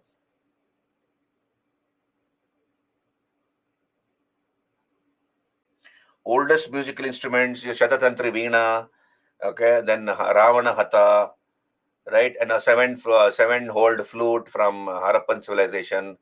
So those things, similarly, harp, a Veena-like instrument mentioned by, in one of the coins of Samudragupta. So these are some of the oldest instruments, Ankush, you can mention them. Essay classes from Monday, fine, great. See, my suggestion to all of you is go with whoever is writing the exam this year, go with a free mind, right? And be confident that whatever you studied in the last few months, 1 year, is going to pay off, right? And please do the proper revision and go to the examination hall and do your best and come back. Don't worry about the results. You start your preparation for the mains immediately without waiting for the results, right? And if the results are positive, then you will not have nothing to lose. You can go, you continue with the momentum even after the results come. Because if you wait for the results and it's 50-50, let us say you're on the borderline, and many of the institutes have said that this is the cutoff. Nobody can pinpointly say this is the cutoff. We don't know how the all India competition is. If the paper is tough, it is tough for everybody. If it is easy, it's easy for most of the students. Therefore, the cutoff will also go up. And UPSC papers are never easy, as you know. So therefore, don't wait for the result. Start your preparation within a week or 10 days after the prelims exam gets over, right? And you have a plan for the mains. And by December of this year, by December 31st of 2024, please finish your main syllabus. You finish your main syllabus, right? That is your history, economy, geography, polity. And of course, you have ethics, integrity. Ethics, integrity is there, right? Then you have your, um, you know, um, essay paper is there. Of course, optional is there. One optional paper. You finish all these things, irrespective of what happens to your result, right? It's governance, social justice also is there. Fine. 16th, right? 16th is the exam, right? June 16th is the exam. Internal security, all those things. So, so that way, what happens is, please understand, even if the results are negative, you're prepared well for the next year. So next year, you only have to clear the prelims, and the mains is a revision for you because you have taken care of the history, economy, polity, geography. So prepare as if you're going to write the mains this year. Even you're writing for the first time, irrespective of how you have done the prelims, don't worry about it. Even if you've done it badly, it doesn't matter. I'm not praying, I'm not wishing bad for you. I'm just telling you what should be your mindset, what should be your approach towards the exam.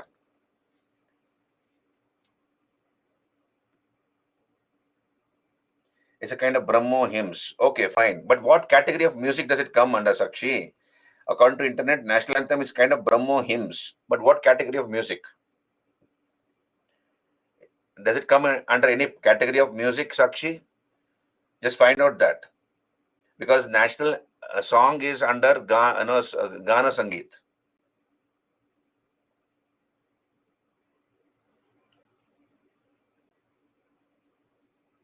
What is the proper age limit for males under UR category? What is UR? Can you be specific? Urban? I don't understand UR category.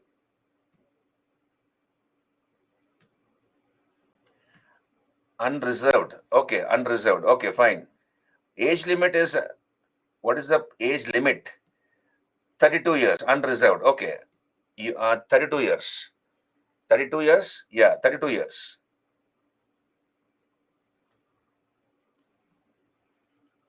32.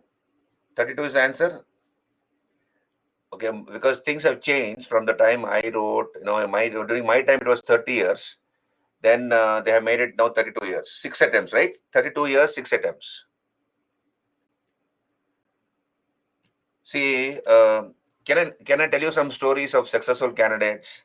Some of them you may be knowing actually, and some are my own. Um, you know. Uh, okay, so I will not name them. Okay, I will not name them. No, I said by December 31st, 2024, all of you should finish the main syllabus. People who are writing the exam, UPSC exam, you do your prelims and don't bother about the result, right? And you prepare and go to the examination hall that you in a mindset that you're going to write the mains this year. You go with that mindset, right? So do you know the story of what's her name? Um, um, wait.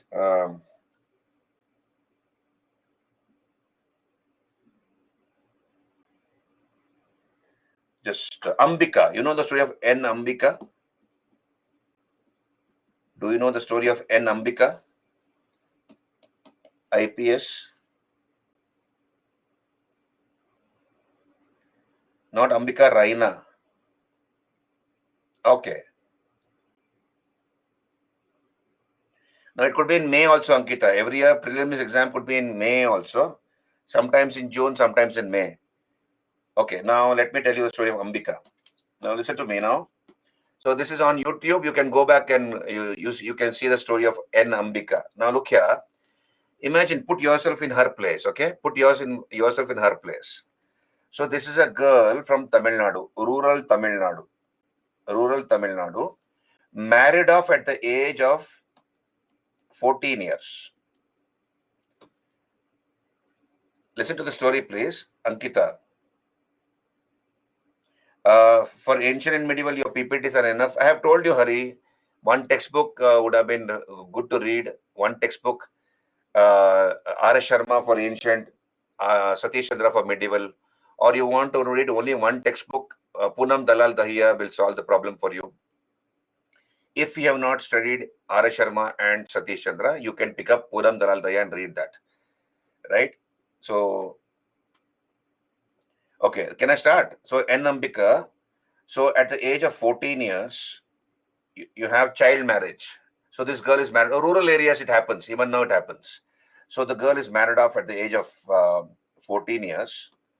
Okay, marriage at the age of 14 years. By the time she turns 18 years, she has 2 children. And this girl on N. Ambika is 8th standard pass. What's her qualification? 8th standard pass. Okay, state board. Tamil Nadu state board. And she knows only one language, Tamil. She knows only one language, Tamil. Now, who is her husband? Her husband was a police constable. He was a police constable in the Tamil Nadu police department. Okay, so this is her background. So story goes like this. This is a true story, mind you. This is only to inspire you people and to inspire students like you. So here, I believe you have this town or city called Dindigal. So husband was posted in Dindigal town, Dindigal city. And so he'd go to the police station. Police job, 24 hours duty. When VIPs come and senior officers come, and the lower constabulary have a tough time. So very tough job. Police job is a very tough job, particularly for the lower constabulary. So what happened is the house of this girl was very near to the police station. So the husband in the afternoons used to come for lunch. He'll have a quick lunch in the house and then he'll go off to the police station. So one afternoon he did not come for lunch and she got worried. Ambika got worried. So she took her two children on her hips, right? And she walked up to the police station to inquire about her husband as to why he has not come for lunch. And on the opposite side, opposite of the police station, there was a ground, a huge parade ground, and some parade was going on. So one of the husband's colleague, told Ambika that your husband is participating in the police parade. So he's there in the ground. You go and see him there. So she crossed the road. She went to that ground, and a parade was going on. And the DGP of Tamil Nadu, those days, the topmost IPS officer of Tamil Nadu, DGP he was taking the salute. And you have a fleet of police cars there, jeeps there, etc. She was highly impressed with whatever she saw. So the parade got over, and her husband joined his wife, and she's supposed to have asked him who was that person on the dais. And the husband replied, he is the DGP of Tamil Nadu, topmost post in Tamil Nadu police. So he's the topmost, the head of the Tamil Nadu police department. So you know what this girl replies? She says, "I want to become like him." Look at her innocence. She says, "I want to become like him." So the husband laughed at her. It was a friendly laugh. He was not teasing her, and he laughed at her. And told her, "You have to write the exam. You have to write the IPS exam to become like that." And she says, "I will write the exam." So the husband tells her, "You're not even a graduate. You have to be a graduate to write that exam."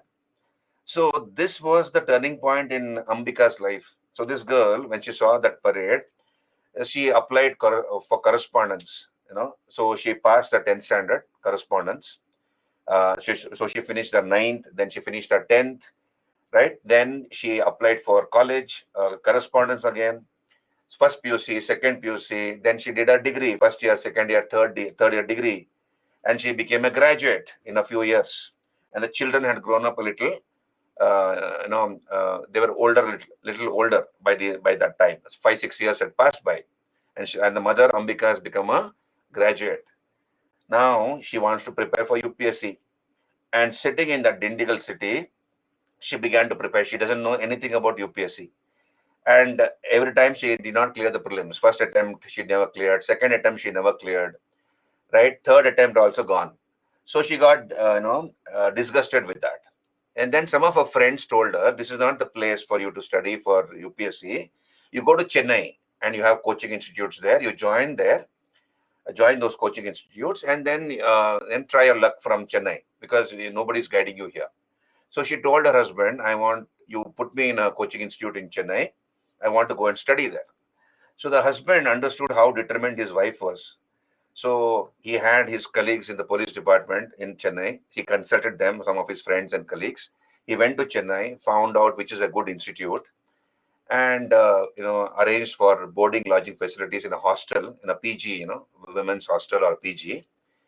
And then he came back. So the girl Ambika goes there. She joins that institute, and she took her studies very, very seriously. And once in 3 months, the husband along with the two children will go to Chennai by train or bus, and the children are eager to meet the mother, the family. It's a family reunion.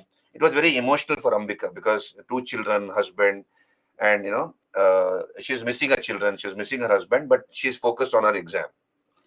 So this continued, and after coaching, she wrote the exam. She never cleared the prelims. Fourth attempt gone.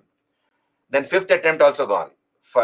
And meanwhile she had finished her coaching. And husband got very angry, because he had to take care of the children. He had brought somebody, a distant relative, to cook in the house, to take care of the children. Uh, and he was managing the household affairs and also his job. So he was very angry with his wife. So one day he went and fought with her in Chennai, saying that you are staying alone here. You're not even clearing the exam, and I have to take the burden of looking after the children, etc. So you better come back. You better come back, and I may be a constable. By the time I retire, I'll have 2 stars on my shoulders, and government will give me a pension, and I can, we can make both ends meet. I can take care of the family. So don't underestimate me. So she's supposed to have told her husband, in all these years, I've learned a lot of knowledge. I've gained a lot of knowledge. You just give me one more year, one attempt more. If I don't clear, I'll come back, and I'll become a teacher. I'll become a school teacher, and then I can supplement the income of the family. So she convinced her husband. So the husband went back, and this continued. Every 3 months, the husband would take the family to the children to meet their mother and his wife, and then he'll come back. They'll stay for 1 or 2 days in Chennai, and they'll come back. So she had asked for 1 year. The third, no, that was the sixth attempt or so. I think fifth or sixth attempt. So this girl, Ambika, clears the prelims, clears the mains, clears the interview, gets IPS. She gets IPS, and she gets Maharashtra Cadet. Maharashtra cadet. And you know what she said? When I went to Chennai, I did not know anything, but I met very good teachers, very good friends. Mind you, she's from a rural area. She had to learn English. She had to learn basics of English from the alphabet. And because you have a compulsory essay paper in the mains in English, you have to write it, right? You have a compulsory English paper. You have to pass that. Only then the regular papers will be corrected. So she learned all that in that period, and she took some years extra compared to others, and she cracked it. And now she's posted in Mumbai. She was recently called Mumbai. Sometime back she was called the Singham of Mumbai, Lady Singham. She was called. So she has picked up Marathi language in the training. When you go to training, you'll know which state you'll be allotted to, and they teach the local language as part of your training. So she speaks beautiful Marathi, and she's an IPS officer now. So this was a turning point in her life. A rural girl coming from a poor background, through her own efforts, with hard work, discipline, cracks the exam. And she said, day and night, I just focused on my studies. I had nothing to I did not distract with anything. I had very good friends and teachers to help me, and I also learned basics of computers to browse and collect information, etc. So that's what that's this is that it's there on YouTube. You on N Ambika story. I have some more stories to tell you. I don't have the time. We can stop here. You all the best for the exam, right? It's on YouTube. Go on YouTube. You type N Ambika and you'll get the story. To give the exam. Anamika, go. You're giving the exam in 2027. Still long time away. But then get your basics, history, economy, geography, etc. NCRTs. Enjoy your college, because that life is not going to come back again. And also you balance it out with studies, extracurricular activities, social life with friends, etc. And also focus, have a long-term plan. Yeah, this is about art and culture. Now we have world history too. I'll come back for world history later after the prelims. Probably we'll meet then. Okay. Yeah. Thank you very much. You all the best for the exam. God bless. Yeah. Yeah. Also read The Secret. The Secret by Rhonda Byrne. After prelims, you can read The Secret by Rhonda Byrne. I'm sure it's going to help you. Okay. God bless. Thank you. I'm logging out. Thank you very much. Meet you soon after the prelims for world history. It will be very interesting. I'll tell you better stories that time. Yeah, art and culture ends. Yeah, I'll send you some extra information by mail. Okay. Thank you. Good night.